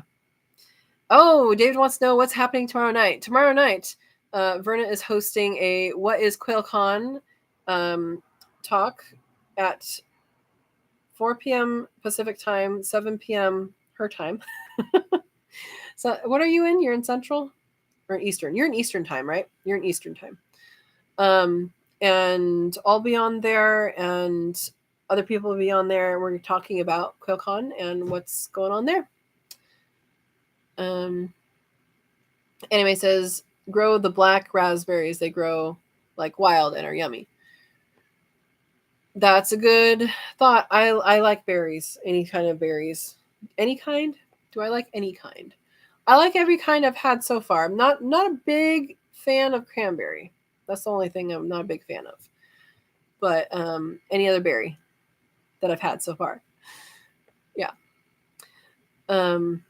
Eastern time. Okay. Faceplay says cloves are a bud. Yep. Yeah. So cloves and capers are buds. I don't know of any other ones that are buds. David says our female Dalmatian is named Saffron. Yay! Yay! David, how are your quail doing? Are you getting eggs? Verna says I can have up to 10 guests. Okay, that's interesting. That's a lot. That is a lot. Anime says I drink cranberry concentrate since I was a child. Lots of people like cranberries. I mean, I'm fine with the dried, like the raisin ones, the dried ones. They're okay, but I'd rather just have raisins. Hey, Ed's back. Welcome back, Ed. If you missed it, I have my my first batch in the freeze dryer doing bone broth. It is mostly quail with some rabbit bones, and I made way too much broth, so I'm waiting for it to be done so I can put in the next one. Yeah. So in case anybody needs to know, large trays. I got the large freeze dryer. The large trays fit 8 cups of liquid in them. I measured, and that's how much I was comfortable putting in. You may be able to squeeze more in if you are talented. So that's 2 quarts. So it'd be fun. I'm also making a video on that, so you guys will see that at some point soonish. Anime says only a few sips at a time. Okay. Andy Rabbit says goji berries. I want a bush next. I don't have goji berries, but I have wolfberries, which are a native to Baja California. They do have thorns, but they're smaller and they're related. They taste very similar. They're very good. Yeah. Craisins are nice. Yeah, see, they're okay. They're okay. Ed says, awesome, Katrina. I'm doing it. And I did put the silicone in first. That was something I did do. David says, yes, the ones in the aviary have started laying. 29 a couple nights ago. 29 birds, 29 degrees. They lay through winter when they have light. So that's good. I am glad that they settled in and that things are working for you. I know you had a rough start, but hopefully now they're used to all the stuff going on and their new habitat and all of that. JJ says, I have one and the type I got is a little bitter. So do your homework if you want the sweeter ones. The goji berries? Yeah, there's different varieties. And I mean, like wolfberry is a native one that is more drought tolerant. So that's also something to look at if you're interested in that. JJ says, I think the ones I have are Jacob's tears. Okay. Jacob's tears I thought was a corn. Isn't that a type of corn? Ed says, did you fill the trays in the machine? Yes, or in the freezer. And I don't have room in my freezer, and I need to get a shelf to go in the deep freeze or in the the chest freezer. I need to get a shelf. I need to make a shelf. I don't know. Do you know of any that already exist? I have. What is it? I don't remember. 7.5 cubic feet. I think that's what I have. That doesn't sound right. 7. I don't know. Whatever the smaller chest freezer is, that's what I have. But yeah, I need to get like some sort of shelf that I can set them down in. I got the lids and the stackers and all that, so I'm good to go. We just need freezer space, and that's level. Oh, 29 eggs. Awesome. Awesome. With how many birds, David? Yeah, I filled it in the machine, and I now know why it takes forever to freeze in that machine. I now know I definitely need to freeze things first if possible, just because of time. Yeah.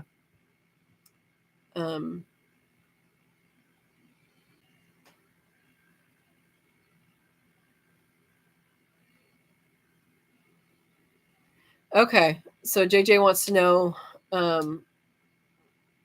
what Andy Rabbit comes up with for varieties. Yeah. Yeah, and if you guys are in similar climates, then that will work good. Or I would have found the sweeter one. Wolfberries are pretty sweet, but they're very small, and I don't know that they're widely available. But yeah. Ed says, no, I don't. Sorry. Seen someone do it in the freeze dryer group. Asked there. Yeah, I need to be more. Well, I need to be more active everywhere. Right? But I need to start inquiring or searching in the freeze dryer groups about stuff like that. So, yeah. Verna says, my little chest freezer is too small for the freeze dryer trays, so I bought something else that fits in. We'll have to share the link. Okay. Yeah, it seems like it'd be simple enough. It would just have to be something like, two angled things. It has a basket in there, but the basket's, pretty tall. Yeah. Silver Creek says, catching up, but I feel the hand story. When I was 16, I cut my hand off with a table saw.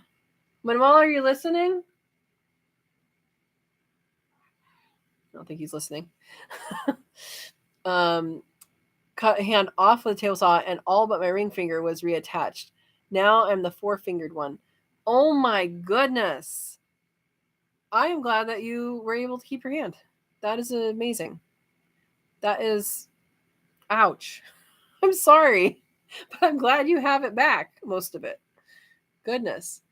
Ed said, I'm sure you have answered this, but how's your man doing? Smack him upside the head for me. I think he's in the other room. He's doing good. He felt tinglies in his fingertip. Is his left. He's right-handed, so that's okay. Not okay, but it's better. Yesterday, so hopefully that's a good sign that he's feeling it and it's healing. Yeah. So thanks for asking. David says, I think we put 39 out there, Italian amber, autumn amber, and pansy fees. That's pretty good. Pretty good. Syracuse says, it took 8+ surgeries and 2-3 years of physical therapy to get me back in action. Goodness. Yeah, he's going to a hand therapist. We have an appointment with the surgeon Friday and the hand therapist on that following Wednesday. So, yeah. Yeah.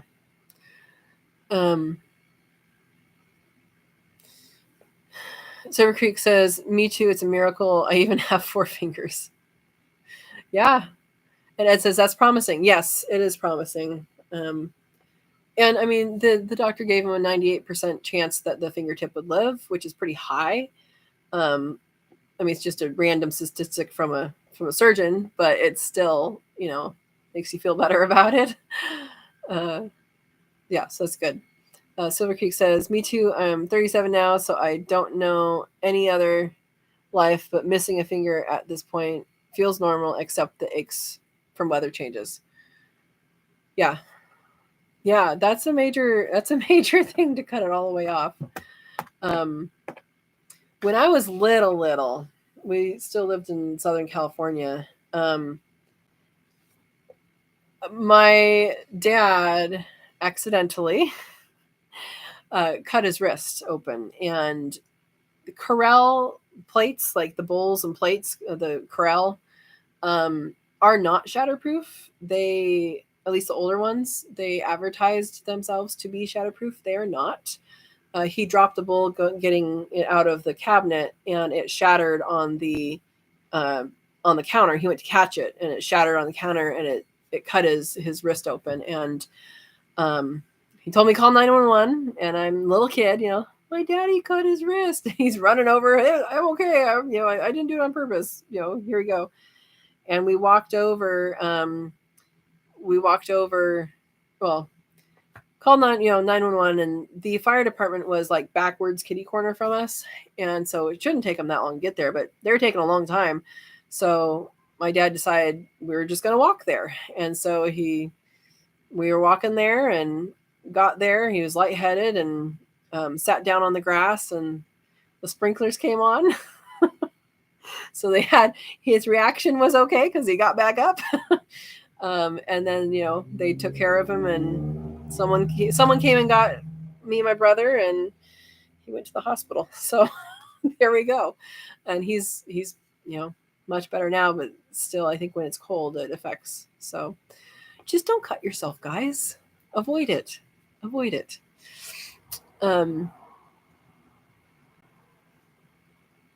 Silver Creek says if he has feeling in the fingertip at all, he's good. Nerve damage takes a massive amount of time to rebuild. I'm still recovering in certain areas from nerve damage from when I was 16 years old. Yeah, it grows like a millimeter a month or something like that. Somebody told me that recently. Yeah. David said offline for H2O. I don't know what that means, David. Vern, it's okay. You can share it later. Silver Creek says back in 2002 when it happened. Wow. JJ says, yep, Silver Creek. I have one finger that thinks it's a weather vane. Oh, boy. Silver Creek says, I know what you mean. You're a human barometer. My mom has, when she was a kid, she fell off a bike and had dirt underneath her skin, underneath one of the eyes. I don't remember which one. And when it's more humid, people ask her how she got her black eye. And it I don't know, turns to mud. I don't know. But it does change color, which is interesting. Yeah. Silver Creek says 21 years later, and when I get a thorn in it, it still hurts like hell. But meh, stuff happens for a reason, so I just laugh along with it. It's good attitude. Yeah, never get in a hurry. It's never worth it. Exactly. Oh, that he went for water. Okay. I thought he was commenting like I didn't know I was supposed to respond. Okay, Verna found it. I don't know what we found, so I'm going to open it in a separate tab. Oh. Okay. You're different. Wait, that's what you freeze on. That's a good idea. Silver Creek says 1 millimeter per 6 months. Okay. 1 month in some cases. So 1 millimeter between 1 month and 6 months. Yeah, nerves, and he did cut the nerve. So, yeah. And the tendon, which is not going to be repaired. Yeah. Ed says, a leather artist I knew said he was good, was working on a car, and the fan sliced his wrists, and since then he can't do leather anymore. Oh my gosh. Guys, just wear chainmail everywhere. Right? Oh, goodness. Andy Wright says, the doctors told my daughter it could be 2+ more years to get any feeling in her finger. Wow. From the can? From food can? That's amazing. David's back. Welcome back. The topic was safety, people. That's what Swanson says. We're not just swapping gore stories, right? So how can we make these things safer? Get a different can opener. Use push sticks. Use the right tool for the right job. Don't rush. And wear safety glasses. Right? Wear a respirator when you need it. So that's with wood chips, right? If you're hauling wood chips, you should be wearing a respirator because the mycorrhizae that starts in that pile of wood chips and that has all sorts of dust, and it's really, really great for the garden. Not so great for your lungs. There you go.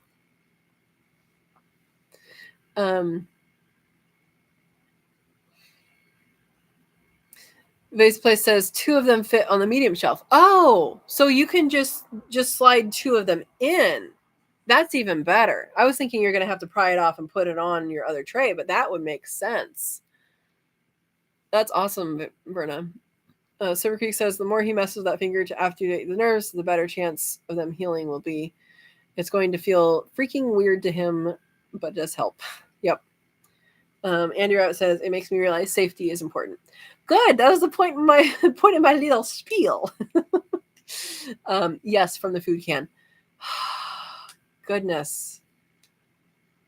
Yeah, there are safety food can openers, and I don't know what their actual name is, but they do separate where things were sealed. I think that's what they do. Anyway, yeah. Let me scroll up here. Truck 3 says, my late husband cut his finger to the bone with a lawnmower blade.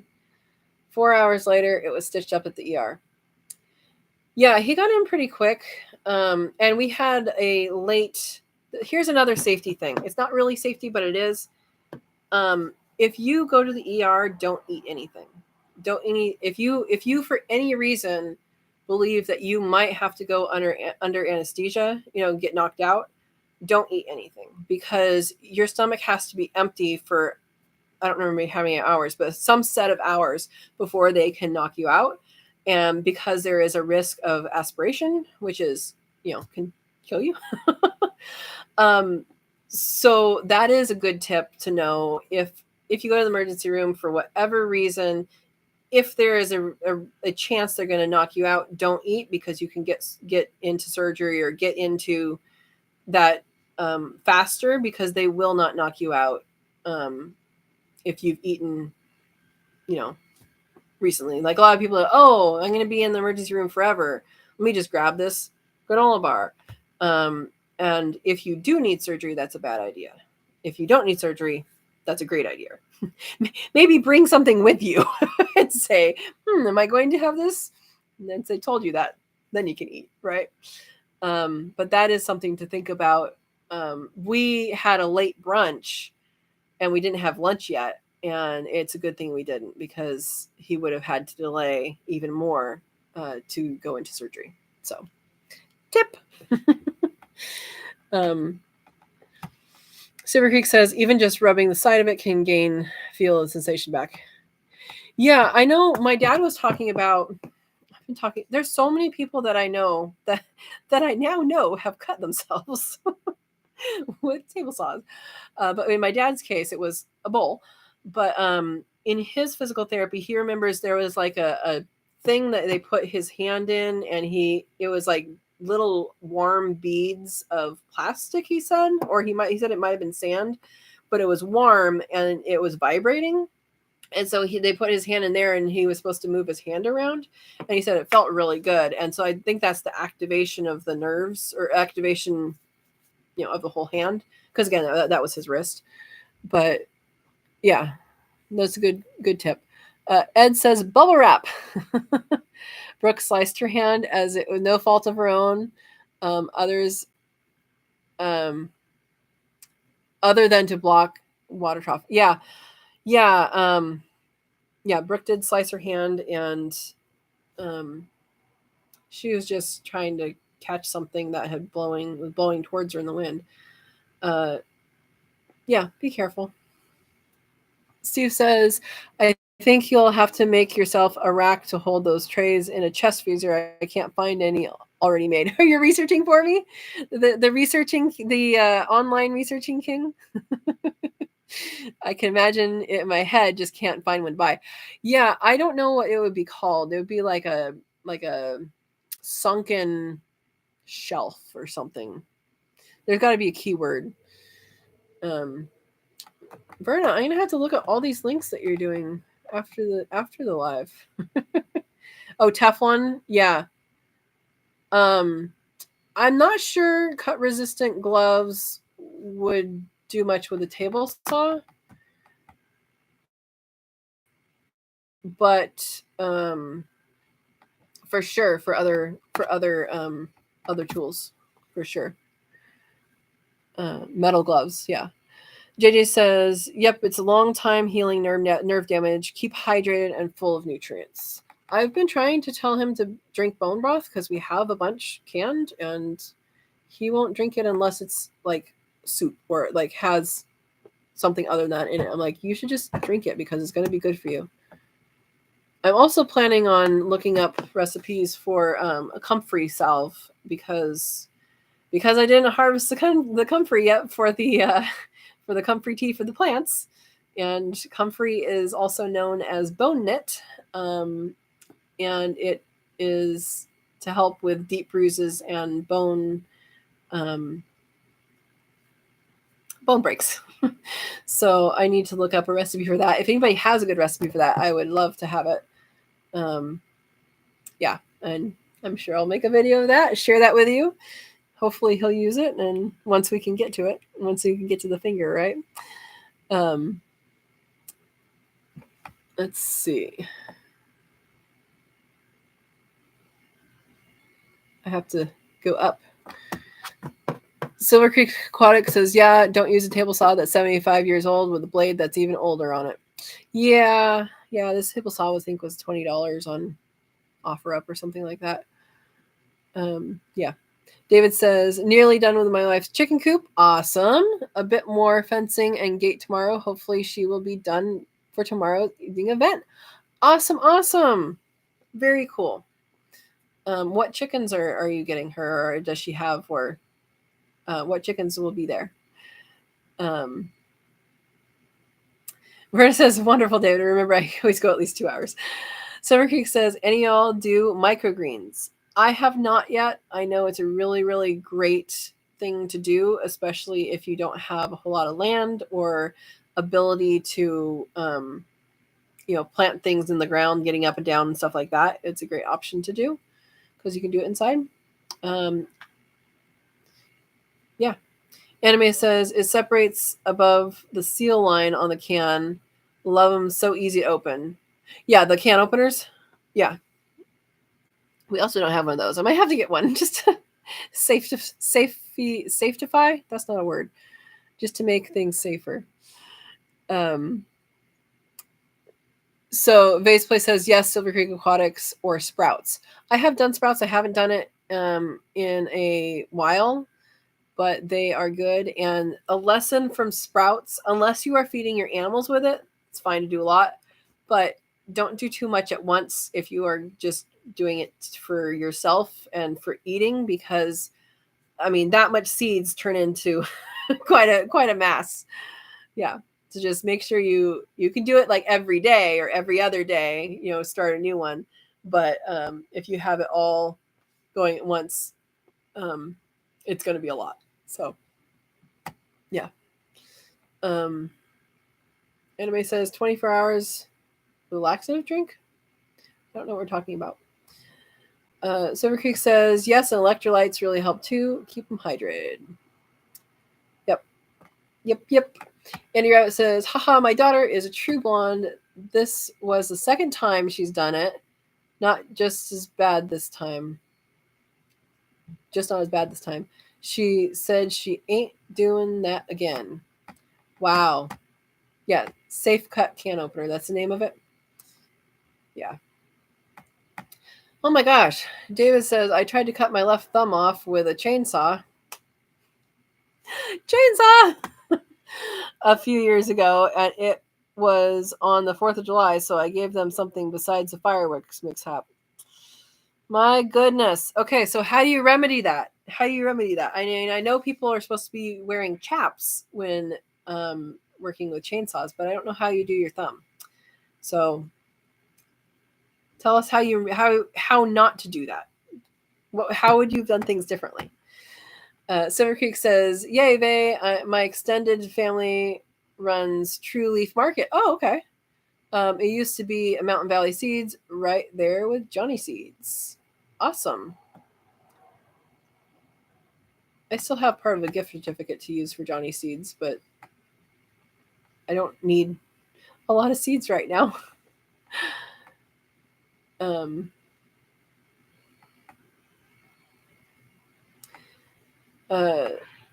Verna says, my belated cut his thumb pad off with a table saw, same way Manuel did. Oh my gosh. Silver Creek says, one of my brothers married into True Leaf family before it was a thing.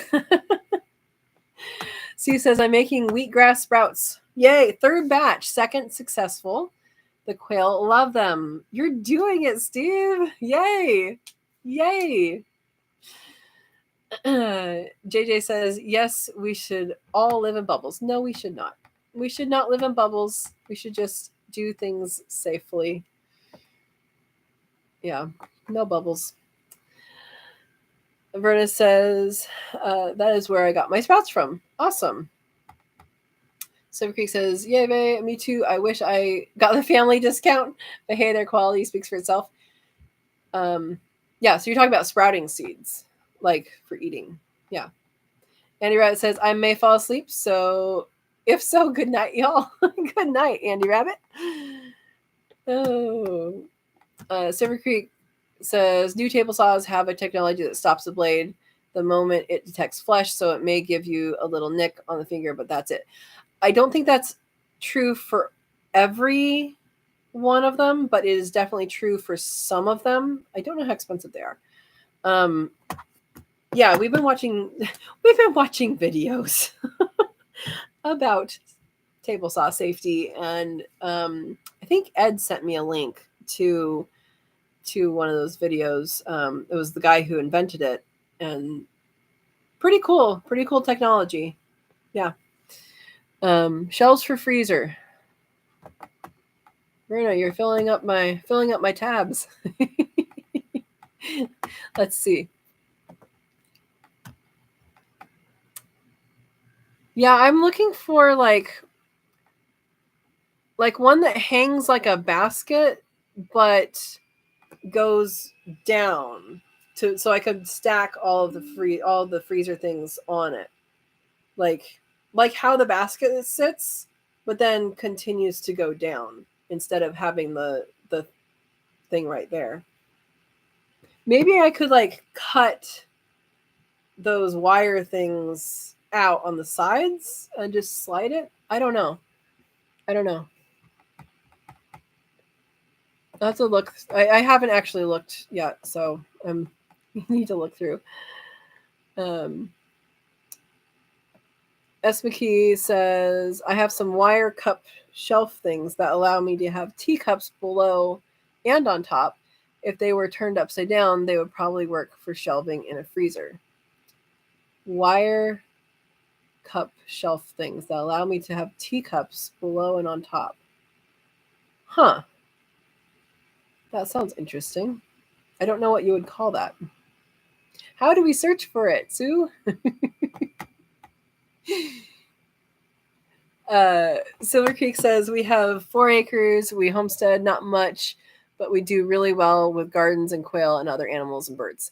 Yes, that is awesome. And that is what I do too. I'm on 7,000 square foot lot, and we do all of our meat. We can, I mean, like I do get sales on beef as well. Somebody, Manuel asked if we can cook goat. I said, yeah, but I guess someone's giving him some goat at some point. I don't know how much. But we do quail and rabbits for meat. We do all of our meat now. Except if we want beef, we go, get some. Yeah. And a lot of fruit. I mean, pretty much all the fruits except for bananas, I think. Well, Manuel gets other fruits, but I'm okay with the ones we have. Yeah. Sue says, yes, that's what you're looking for. Yes. With the support higher. I love that you just drew a picture. It's awesome. Yeah, that is what I'm picturing too. Rena says you can freeze dry your sprouts. That is good news. Silver Creek says, for real, 100%. I'm a family of 5, and we run 2 flats microgreen trays at a time. So 2 per week. That's plenty. Yes, you can overdo microgreens and sprouts very quickly because they're easy to plant, right? They're easy to be like, oh, I'm just going to do a lot, and then I'll have them. And you can feed it to your animals when you have too many, but if you are just doing it for you and your family, it can get big quick. David is letting us know 15 total chickens, Easter eggers, Rhode Island red, and black star. I don't know what black star is. I'm going to have to look that one up. We have two barred rocks. I don't know if they're Plymouth barred rocks or not. And Miss Overraptor, the broody one, she is still broody. I thought we got her off of that, but she's still broody. She is a buff Orpington. If you want to cuddle her, get a buff Orpington. They're known for going broody, though. Silver Creek says, David, at the chainsaw thing, I had a moment like that with a butterfly knife one time. It went through my hand, so when I walked into the ER, I told them I win the dunce award for the day. Oh boy, I'm sure they have lots of dunce awards. Yeah, I think we call them Darwin Awards, right? Or maybe the Darwin Awards are the ones that totally take people out. Steve says, heavy duty leather gloves with a chainsaw and keep your darn fingers away from the chain. Yep. And also make sure it's sharp. That's another tip. And one more for chainsaw, because I saw this happen. The old timers, when there was a hollow in a tree or there was tree rot or something like that, they often would fill that with cement. And that's not fun for people because the tree grows around it, and which means that when a tree trimmer, in this case, goes through it with a chainsaw, it snaps back. So hard hat is a good idea for those types of scenarios. It snaps back when it breaks and breaks the chain. So if you are in an area that you think might have been fixed by a farmer or somebody who wasn't quite doing things the right way, that is a danger. Another danger is going into like nails or a barbed wire fence that have gone around trees. They grow around those and they can be found later. There you go.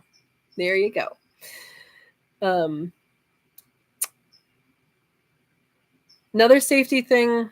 This is just okay. So one of my first jobs was with Youth Conservation Corps, YCC. We did trail work in up in the mountains and the trails, and we would break trails and make bridges and up in the wildland areas and stuff like that. And something that they always told us, if you are on a slope, carry your sharp tools in your downhill side hand. The reason for that is if you fall, you won't land on it. You can throw it away. Now don't throw it up, throw it away. That's something that probably a lot of people don't think about, but that's something they told us, is to carry your sharp tools in your downhill hand. Another tip.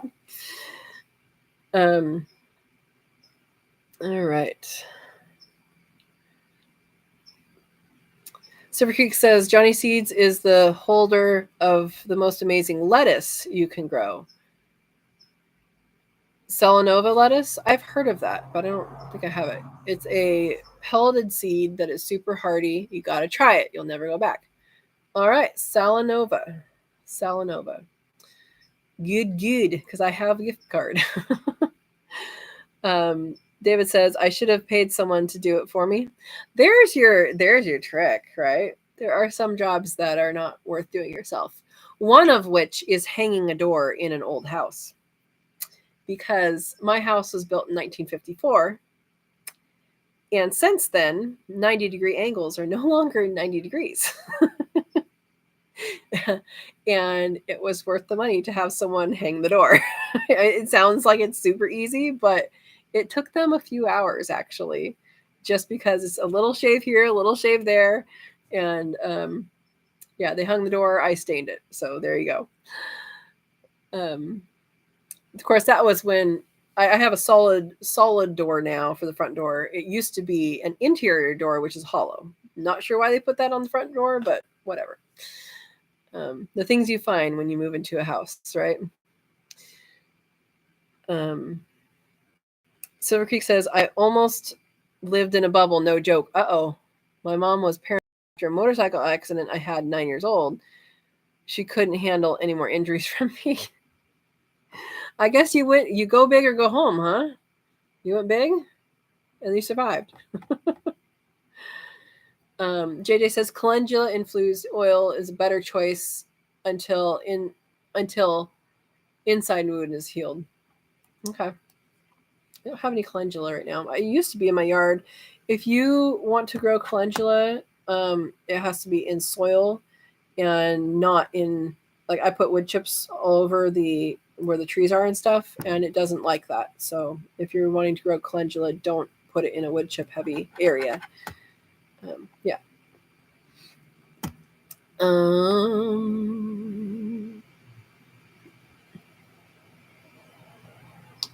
I gotta scroll up.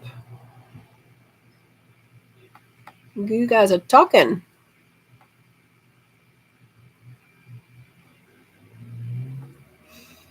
Truck 3 says, my father-in-law cut his neck with a chainsaw, kickback, missed the jugular by a 1/4 inch, and broke his jaw. After 50 years of logging, things happen. Yeah. Yeah. Ouch. Silver Creek says, correct. Not all table saws have that technology, but be mindful of what you buy, folks. Yep. Yep. Yeah, Ed, it was used that Senate. I thought it was. We watched it. Silver Creek says, hey, do you have an email? I'd like to get in contact with you about a future live stream. I do mostly tropical fish and plants, but I'm doing more and more homestead and bird videos now. Yes, my email, it's on my channel, but it is Sow and Tare at Gmail. Making sure I spelled it right. There's an email, and you're welcome to the email. I did take care of a saltwater tank in college in the zoology room, and it was pretty fun to have all the different animals in there. We had horseshoe crabs at some point. Those were fascinating. We had upside down jellyfish, and what was funny is that one day one just disappeared. Usually if something disappears, you find it on the floor, right? No, it just disappeared.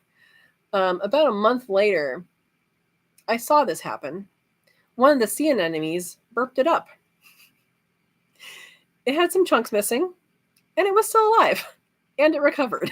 So there's your saltwater tank story for the day. Yeah. Rena says, there are other shelves that you can use. Just need to know the measurements of the interior chest freezer. Yeah, and that's what I don't know right now. I mean, it's very easy to find out, but I don't know it right now. Steve says, you can use 2 wire baskets, cut the long edge off, but remember when you do that, safety first. Here's another tip. You guys see this scar right here? That right there? Yeah, that's that. I don't even know why it's scarred. That is from walking in the garden. I brushed up against the cattle panel that had been cut. Not by me, by, that's how they come. And it just was a surface scratch, and now it's a scar. So if you can grind them down, do that. It didn't even hurt. Like, it was ridiculous. I just brushed up against it, but I now have a scar. Steve says you can use 2 wire. Oh, yep. Silver Creek says, I'd love to have you on for Q&A or vice versa in the future. That sounds good. Email me. Verna says, what Sue said, it is in that list. That list. Did I miss what she said? Where are you, SPK? Oh, it is in that list. Okay. The teacup holder thingies.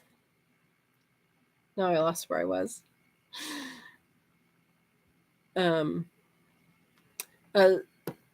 SPK says, I've had them for over 20 years, and they are made as space savers. Cool. I will look at that list. Thank you, Sue. Silver Creek says, I'm not a huge channel, but I have 1,200 plus subs. I'm not even to 1,000 yet. So help me out with that. No, that's good. People sharing information, that's what we like to see. That's what we like to see. David said, have you ever fed your rabbits bananas? Ours love them. I have not. I've not fed the breeders right now very much other than the rabbit pellets and hay. They have gotten a few other things. The sisters that are going to be new breeders, they're going to be breeding in the fall. They're old enough now. They're big enough now. They're pretty big. I need to weigh them. I've been giving them I've been giving them things from the yard that I look up and it doesn't say it's not going to kill them, right? And bananas is not really on my list of things to give them. I know the chickens don't like bananas, and the quail aren't really going after those either. And I know that it does have a higher sugar content, and that's something you do have to watch out for with rabbits, as far as I know. But I'm sure a little tiny treat every once in a while would be fine. Yeah, I haven't. Interesting. JJ says calendula infused oil is a better choice until inside wound is healed. Did Verna say that earlier? Or did I just read that? Thank you. Black Star Chicken. All right. Verna, I'm going to have homework now. Give me all these links to look at later. Silver Creek says, LOL Darwin Awards. I'm a Guinness record holder of those in my younger years. Now I can't afford to get hurt. Well, there's that. We did just get last year our work offered like emergency insurance as a add-on, and I did do that. But yeah. This would be our first use of it. I gotta scroll back up. Verna says my Kui love bananas. Yeah, I haven't done research into bananas. I honestly, if they start to get too ripe for me, I like them pretty ripe. I like them spotted. But if they start to get too ripe for me, I put them in the freezer, and then I can use them in smoothies. Or actually, now I really want to try freeze drying them because they're already frozen, right? I just have to peel them, so cut off the peel and then chop them. I mean, ideally, you would probably peel them before you put them in the freezer, but you don't need a bag if you just throw it in the freezer. That is also a great way to do banana bread, because bananas, when you freeze them and then they come out and then they thaw, they're already mushed. So you don't have to do like mash them. Yeah. JJ says, I remember that cement in the tree trunk trick. Yeah, this one had he cut below, like figured out where it was below it. Like they did little tiny cuts until they got through the tree below it. And there was water inside the tree. It stunk. It stunk so bad. Yeah, because it was just sitting in there and all the tree rot. So yeah. Yep.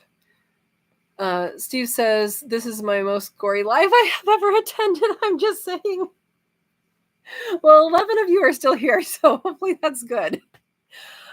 Hey, it's more gory to see it.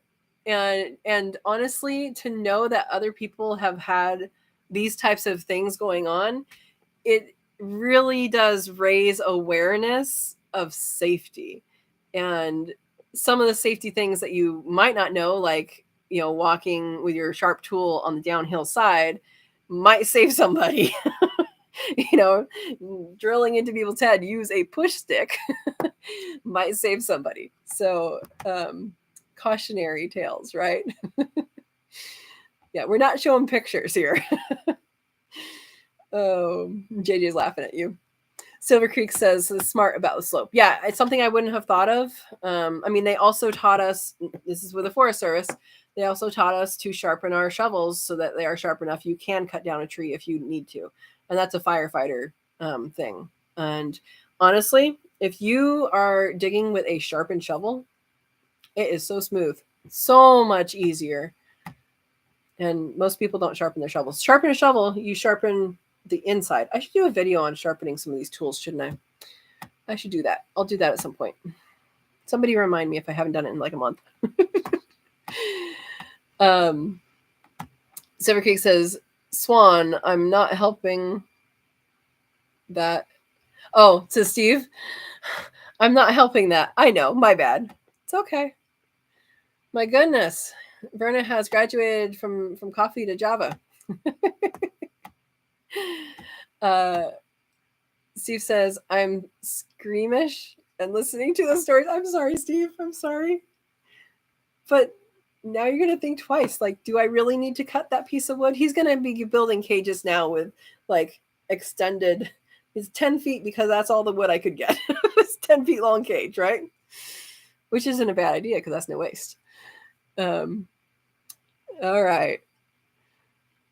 Silver Creek says, I did go big. I hold the record of the youngest rider to go professional in cross-country dirt bike racing.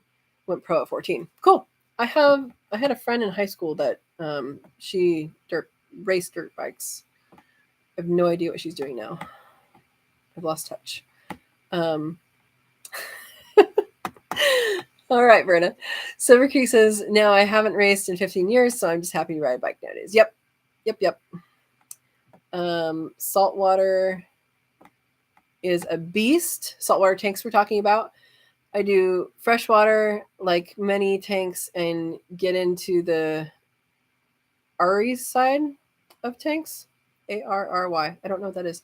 I aquascape, create full living biotopes for aquatic life, fish, snails, shrimp, frogs, etc. The scaping and aquatic plants side of it is my main focus. I love growing plants, whether they be in garden or my glass box gardens. I even sell aquatic plants for ponds and aquariums. Oh, artsy. Okay. Yeah. This is the one that we had. It was, I mean, we had some plants in it, but it was a zoology class. And basically most of the animals on Earth live in saltwater. Like, in case you didn't know that most of the families live in saltwater. So he would acquire some of these different things, and it was nice to be able to learn about something alive. Yeah, and we would feed them. You hand feed each animal because we wanted them to stay alive. So we would use a pipette and use frozen fish, and like use a suction, and then like hand feed the crabs and hand feed all the different things, the little shrimp and stuff. We did have seahorses that had babies. That was pretty cool.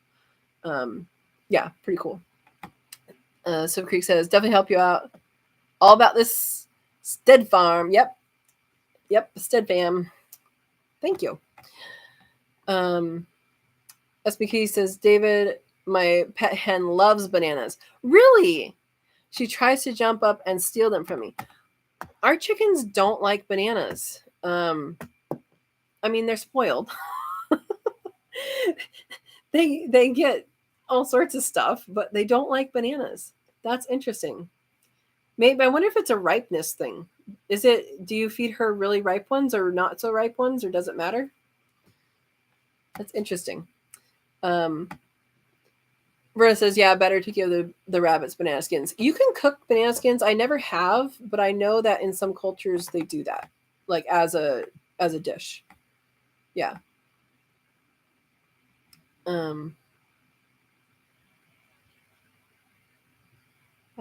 You guys just jumped. Jump. Silver Creek says, by the way, if anyone here ever gets into keeping fish, hit me up. I'll be more happy to help you out any way possible. I'm all about animal husbandry. Awesome. I used to have a beta. We'll see if you understand this joke. We named him Ned. See if you understand that. Might have to puzzle over that. and he got to play with a mirror. Was it JJ that was talking earlier, or Joy? Somebody was talking earlier about mirrors with quail. Mirrors with betta fish, that was actually something that we were told to do, for a set, I don't remember how long, but a set time, like once or twice a day, to put up a mirror next to him, because it gives him exercise. And he would blow little bubble nests as well, but that would, he think that's another male and got to get him exercise. So that was his exercise. Anyway, I just found that interesting. Willa says, I have not found any treat except mealyworms for quail. I'm going to try bananas. Yeah, mine didn't like bananas, but maybe yours will. Your chicken the chicken, Seuss chicken likes it. They love greens. If you have, as long as it's not iceberg lettuce, I think that's the only one to avoid. Any kind of greens that you would eat, or even, when you grow zucchini leaves, they love, and they actually will eat the stalk too. The chickens, for some reason, don't, but the quail do. They eat the stalk of the zucchini leaves. If you have comfrey, they'll eat that. Marjoram. I mean, they do all sorts of stuff. So, yeah, greens. They love greens, and especially if they have aphids on them, that's even better, because they'll pick the aphids off, then they'll eat the greens. Yeah. Silver Creek says, JJ, beet greens and the stems. Yep. Cut them up really small. They love them. So with quail, you either cut them up really small or you leave them large. They need to either be able to fit it in their mouth or be able to rip it from a large thing. So the stems, I haven't had the beet green stems, they don't go for as much. So if you wanted them to eat that, maybe cut it up, but the leaves are completely fine to leave in completely whole. Same thing with the zucchini leaves, just throw them in and they, I mean, okay, I have an aviary. If you have a cage, maybe put them, don't like cram a whole thing in there. But yeah, it's the medium pieces that don't do well, because if they can't rip it, then they can't get it in them. Yeah. Steve says, my quail love cucumber, watermelon, squash, and sprouts. Yep. Baseplay says, yeah, you can give them grated carrots too. Yeah, they eat a lot of things. They'll eat anything a chicken would eat. Silver Creek says, everything loves cucumber except for cats, but don't go Googling cats' response to cucumbers. I mean it. Don't do it. Yeah. The response for that, it's actually quite mean if you're going to be doing what he's talking about, is put a cucumber next to a cat and it'll scare them. It's a response for snakes. So it's like, oh my gosh, there's a snake. It's like a just a response that they have built in. And so you're scaring your cat. Steve said, I tried it with my cat. He just gave me a dirty look and smelled it. Well, your cat might be a little smarter. Silver Creek says, my pleco catfish love cucumber too. Wow. Verna says, give watermelon to quail. It is funny. They will not eat the rind, but the kiwi does. Hey, first servings and second servings, right? Silver Creek says, there's lots of videos of cats freaking out when they turn around and see cucumber. Yeah, there are, but they really are scared. So it's like a little trauma for them. JJ says, I gave recipe for comfrey recipe you missed. Oh, I missed it? I didn't see it. I was saying don't use comfrey on deep wound until healed, because it will heal on the outside too fast. So use calendula for now. Okay, I did see the use calendula for now. Yeah. I'll have to revisit that. I mean, I can make it now. It just, don't use it yet. I'll have to get some calendula oil, because I don't have a calendula. Silver Creek says safety third. For micro fans. Oh boy. Verna says Java, less letters than coffee. Not when you have to explain it. You didn't have to explain it. I knew what you were going after.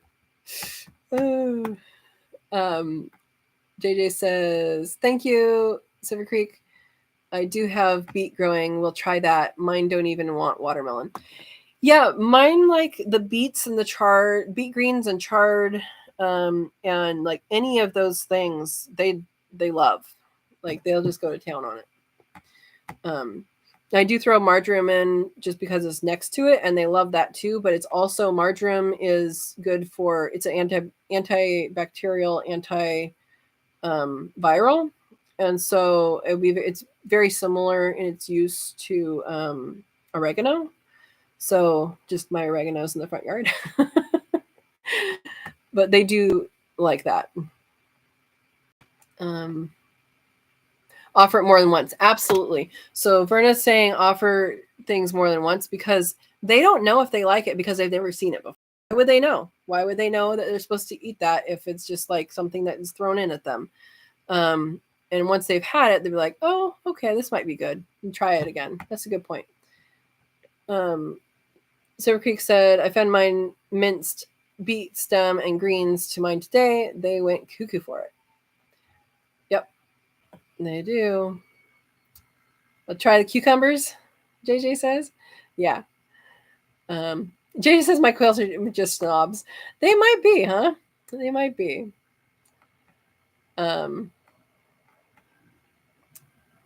you guys jumped. We're talking a lot today.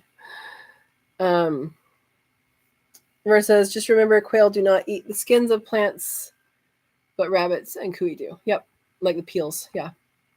Pumpkin, they love pumpkin. Love pumpkin.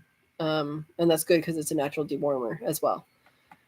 Steve says, I cut them in half lengthwise, talking about cucumbers, then come back the next day and throw the skin out. They'll be timid at first. So here's a trick that I do with, I give them zucchini sometimes if they get too many or too big. And trick that I do is that I cut it in fourths, not in half, because if you cut it in half and they bonk it over, that's a word now, then they can't get to the cut side. So in my aviary, things get probably tussled around a little more, but I cut them in fourths so that there's always a side that is exposed and that they can eat on. That's a good tip. Plants equals veggies. So Ricky says, yeah, there are only so many plants you can grow in salt water, but there's a lot. And if you experiment with brackish water, there's even more. Silver Creek says, you're right. Most of the families are in saltwater, but believe it or not, those are more species in freshwater than all of the saltwater bodies combined. Species, but not families. Yeah. JJ says, oh, my dog loves bananas, but will not touch one unless it's perfectly ripe. That's so funny. Every time my dad has a banana, their dog wants it. She knows she wants it, and he always gives her a little piece, and she puts it in her mouth, or he gets it in her mouth, and she's like, and spits it out. She didn't really want it. She just wanted what he had. SBK is answering for the chicken and banana, ripe or slightly ripe, and red goes for them. Okay. Anime got fish. Awesome. Verna says you can add banana skins to your juice, but I can remember the name of the drink. I know people eat them. I've never tried them. Honestly, there's unless you get organic, there's so many sprays that happen with bananas that I would just prefer not to eat the peels. The organic ones, if they're not sprayed with things, then I think that would be okay. But bananas is kind of like with lettuce, right? Lettuce gets sprayed a whole bunch. Strawberries get sprayed a whole bunch. Although the tell me if I'm saying this right, some sort of something that they used to spray, at least in California, which is the top producer of strawberries in the United States. There's some rule now that went into effect several years ago that they can't use it, or they can't use it. They have to use less of it or something. But those, your greens and your strawberries, if you're going to go organic with those first, because those are the ones that get sprayed pesticides, and it actually gets it taken up into it. Not to freak you out or anything. Silver Creek says, but that's why there is the CARES list to preserve freshwater species that are found and help repopulate or keep the species alive or thriving. Yep. No. Steve. Ned Beatty? I don't know what that is. Ned Beta? No, it's not. Has to do with the name. David says, Katrina, what treats do you feed your chickens? Chickens get all sorts of things. So I'm on a carb cycling diet right now, and so some of the 2 out of 3 days I have eggs that are mostly egg white with some egg yolk, and then the other day it's the full egg. And so they actually get the egg yolks from the quail. I've given them for the chicken eggs too, for that, but Manuel eats most of the chicken eggs. And I eat mostly the quail eggs. And so they get that. They get little cuts of everything. Avocado should be avoided. Avocado and citrus and iceberg lettuce should be avoided. But they get leftovers of a whole bunch of things, and they get everything that I'm talking about with the quail. They get the zucchini leaves, they get the beet greens, they get the chard greens, they don't get marjoram that often. I did most recently give them one of the pond plants that I was talking about. Hey, maybe Silver Creek Aquatics knows what it is. I think it was 2 Mondays ago, maybe, that I talked about that plant. I think it's an invasive. Let me know. And those, they actually ate it. I just put one in just to see if they would like it or not, and they ate it. So I do that. I give them the guts of the quail and the guts of the rabbits when they do that. They don't eat all of the rabbits. They don't eat the stomach part. So either I take that out again, or I add wood chips to it before the flies get to it, hopefully. But they do eat everything else.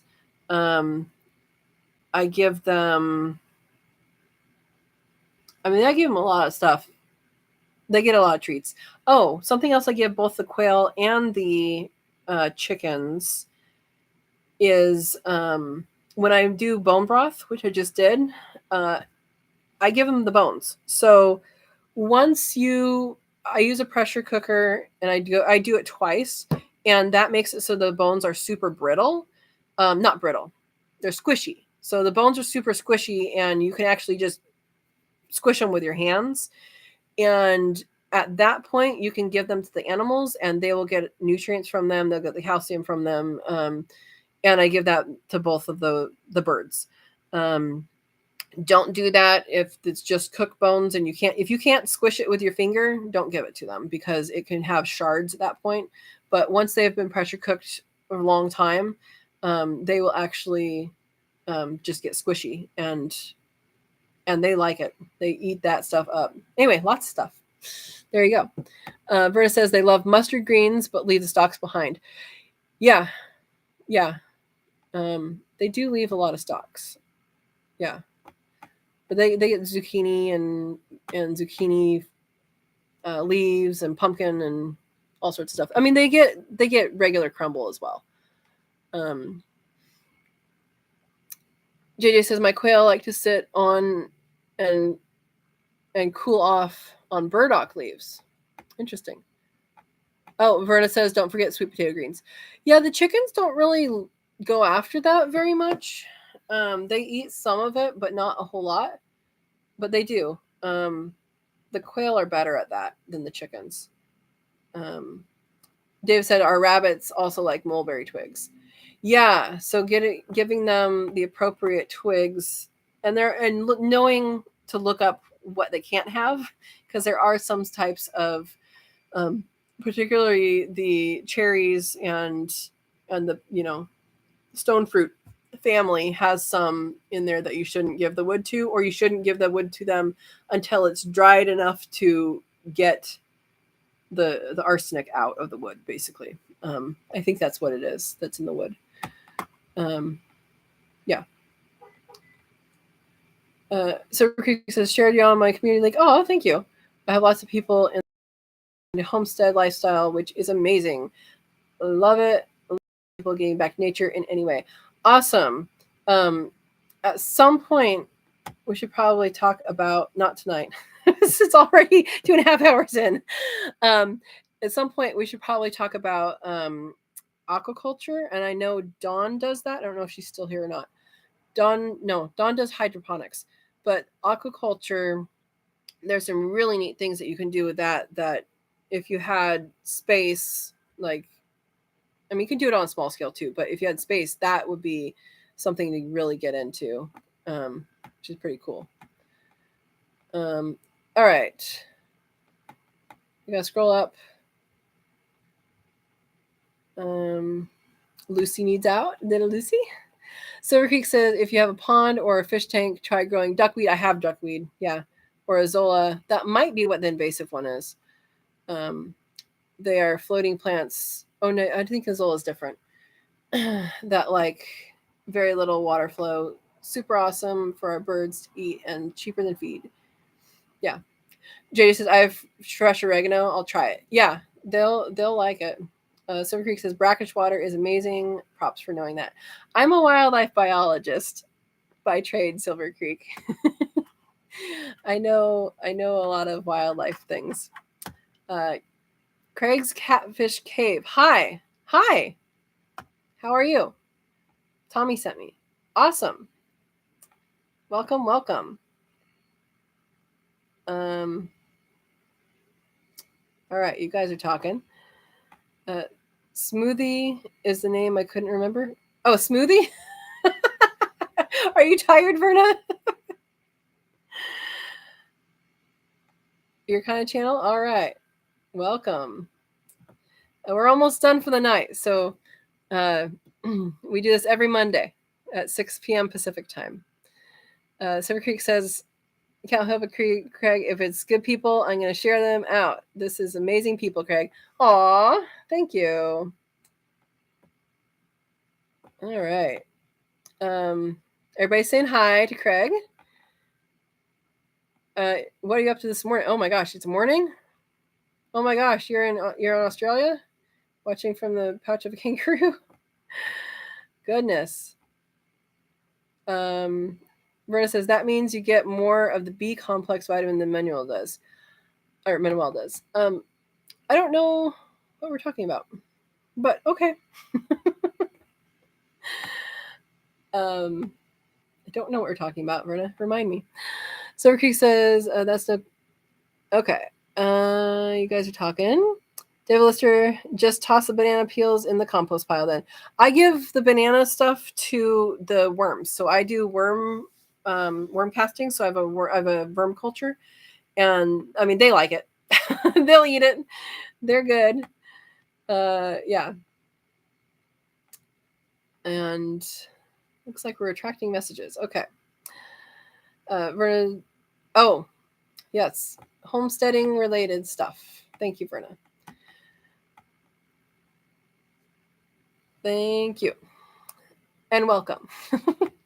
JJ says, it's okay. I can't understand what I'm talking about. Okay. Anime says, fun fact, goats can't have stone fruit leaves. I did not know that. But I know there is a lot of, the chickens eat the leaves from the peach tree. And I figure it's okay for him to have a little bit at least, but it is supposed to have, I think, arsenic or cyanide. I don't remember which one. I think I said arsenic earlier. I think it's cyanide. It's one of them that's in those. But yeah, I would believe that. The chickens eat it through the, like, if one's sticking into the mesh, they always eat it. So yeah.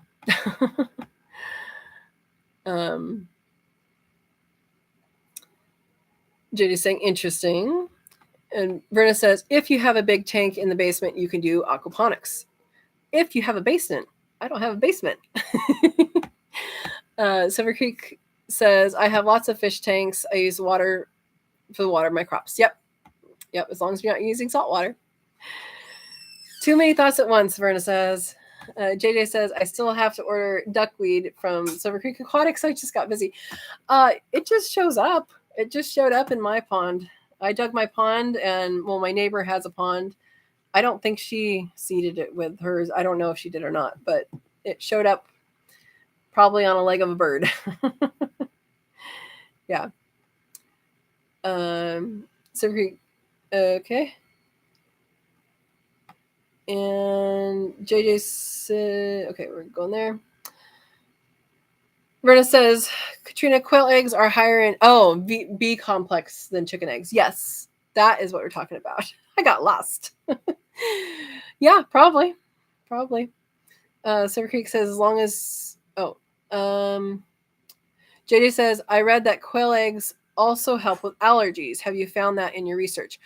I have heard that from other people who have experience with that, and I have seen papers on that. I have not experienced that myself because I don't have allergies to very many things, but that's how it goes. Verna says stone fruit leaves are okay as green, but once they dry, become toxic. Okay. You want to show people your cast? Manuel just came in. You don't have to. Is that as far as you're going? There you go. Yeah. Okay. He has a half cast. He's being shy about it. All right. I did not know that because when they come dry, they become toxic. I just know that the chickens eat them through the mesh when it comes through. Steve says allergy shots have the same type of protein that the quail egg contain. That's interesting. David Lister's going to sleep. Good night. Thanks for coming. Silver Creek Aquatic says, nice. Duckweed is an amazing thing to have on the homestead. Yeah, my chickens don't eat it. I need to throw it in with the quail and see if they do. And I think probably key is to dry it first, because I think the chickens are like, what is this wet thing? Yeah, but it is a heavy metal accumulator, and so that is something to be aware of depending on where you're sourcing it from. So if you are out in nature and you don't know about the water source, it is a heavy metal accumulator, and heavy metals do work its way up the food chain. So be aware of that. JJ is saying, too cool, Steve. I love when real medicine is found in nature. Yes. Show us. Oh, the cast. Yeah. Silver Creek says Manuka honey and local honey is great for allergies too. Yes, it is. JJ saying, "Oh, poor thing." Manuel. Yeah. He says, "Yeah." Silver Creek says Manuka honey is great for many things. Actually, yes, it's a really good thing. I've never used it, but I've seen the results of it for other people. Yeah. Oh, Manuel says it's a good thing it didn't hurt because he cut the nerve. Hey, Steve's talking to you, Manuel. Says, hey, Manuel, you'll have to rewatch the safety portion of this live. Okay. Were you watching? No. No. Yeah, he wasn't watching. He says, okay. I'll watch it later. He'll watch it later. Silver Creek says, cleaning wounds of livestock and humans, etc. Yep. Verna says, also, if a patient is on chemotherapy and have problems eating, doctors will advise them to eat quail eggs. Is that a appetite booster? I think I've heard that. Silver Creek says, what? My chickens go nuts for it. I pull it right out of my tanks, but I monitor my water like a hawk, so it probably helps. Yeah. Are you for the heavy metals or the chickens? Yeah, my chickens are weird. Apparently other chickens like bananas too. But they were pandemic chickens, and they did grow up right next to me at my workstation in their brooder. They're very attached. No, they can be picky. Yeah. But I think it is probably because it's wet. I think if I dried it, it might do better. We'll see. Verna says, tell Manuel we still love him. Hey, Verna says that they still love you. You. Says thank you. Verna says, no, it is nutrition aspect, more power to the bite. Okay. So Creek says, LOL, you got them Silva chickens? Siva? I don't know what Siva is. Too spoiled? Oh, spoiling critters. Oh, Diva. You know, for a long time, they didn't really know what to do with food that you just throw in. If I hold a beet green, they will eat the entire thing. If I throw it in, they will not eat the entire thing. I don't know. S. McKee says, my chicken is weird too. Yeah. Yeah. I mean they're good chickens. They have learned to eat stuff when I just throw it in now. But especially at the beginning when they were in there, and even now, they will go after something I'm holding over something that's on the ground. Even if it was just on the ground. If there was something on the ground in their aviary and I pick it up, they're like, ooh, what do you have? I'm like, well, you guys have already eaten this. It's really funny. Steve says hand-fed chickens. Diva is right. Yep, we ruined them. But it's okay. It's okay. They make compost for us, so it's okay. Oh, well, guys, it is 8:42 Pacific time, so I think it's time to sign off. One more thing. Okay. Silver Creek says, I could walk in with my clamshells and my chickens would try to eat them. They eat whatever I throw in, but I grow the microgreens in the aviary too. They know food, one and all. Yeah, they have that trust thing. They know that what you give them is tasty, right? All right, guys. Thank you. I've appreciated our chat, and sorry if anybody got grossed out by our conversation. But stay safe and take all the safety measures into account, and don't get hurt. Let's have no injuries here, right? No more injuries. We already have enough injuries.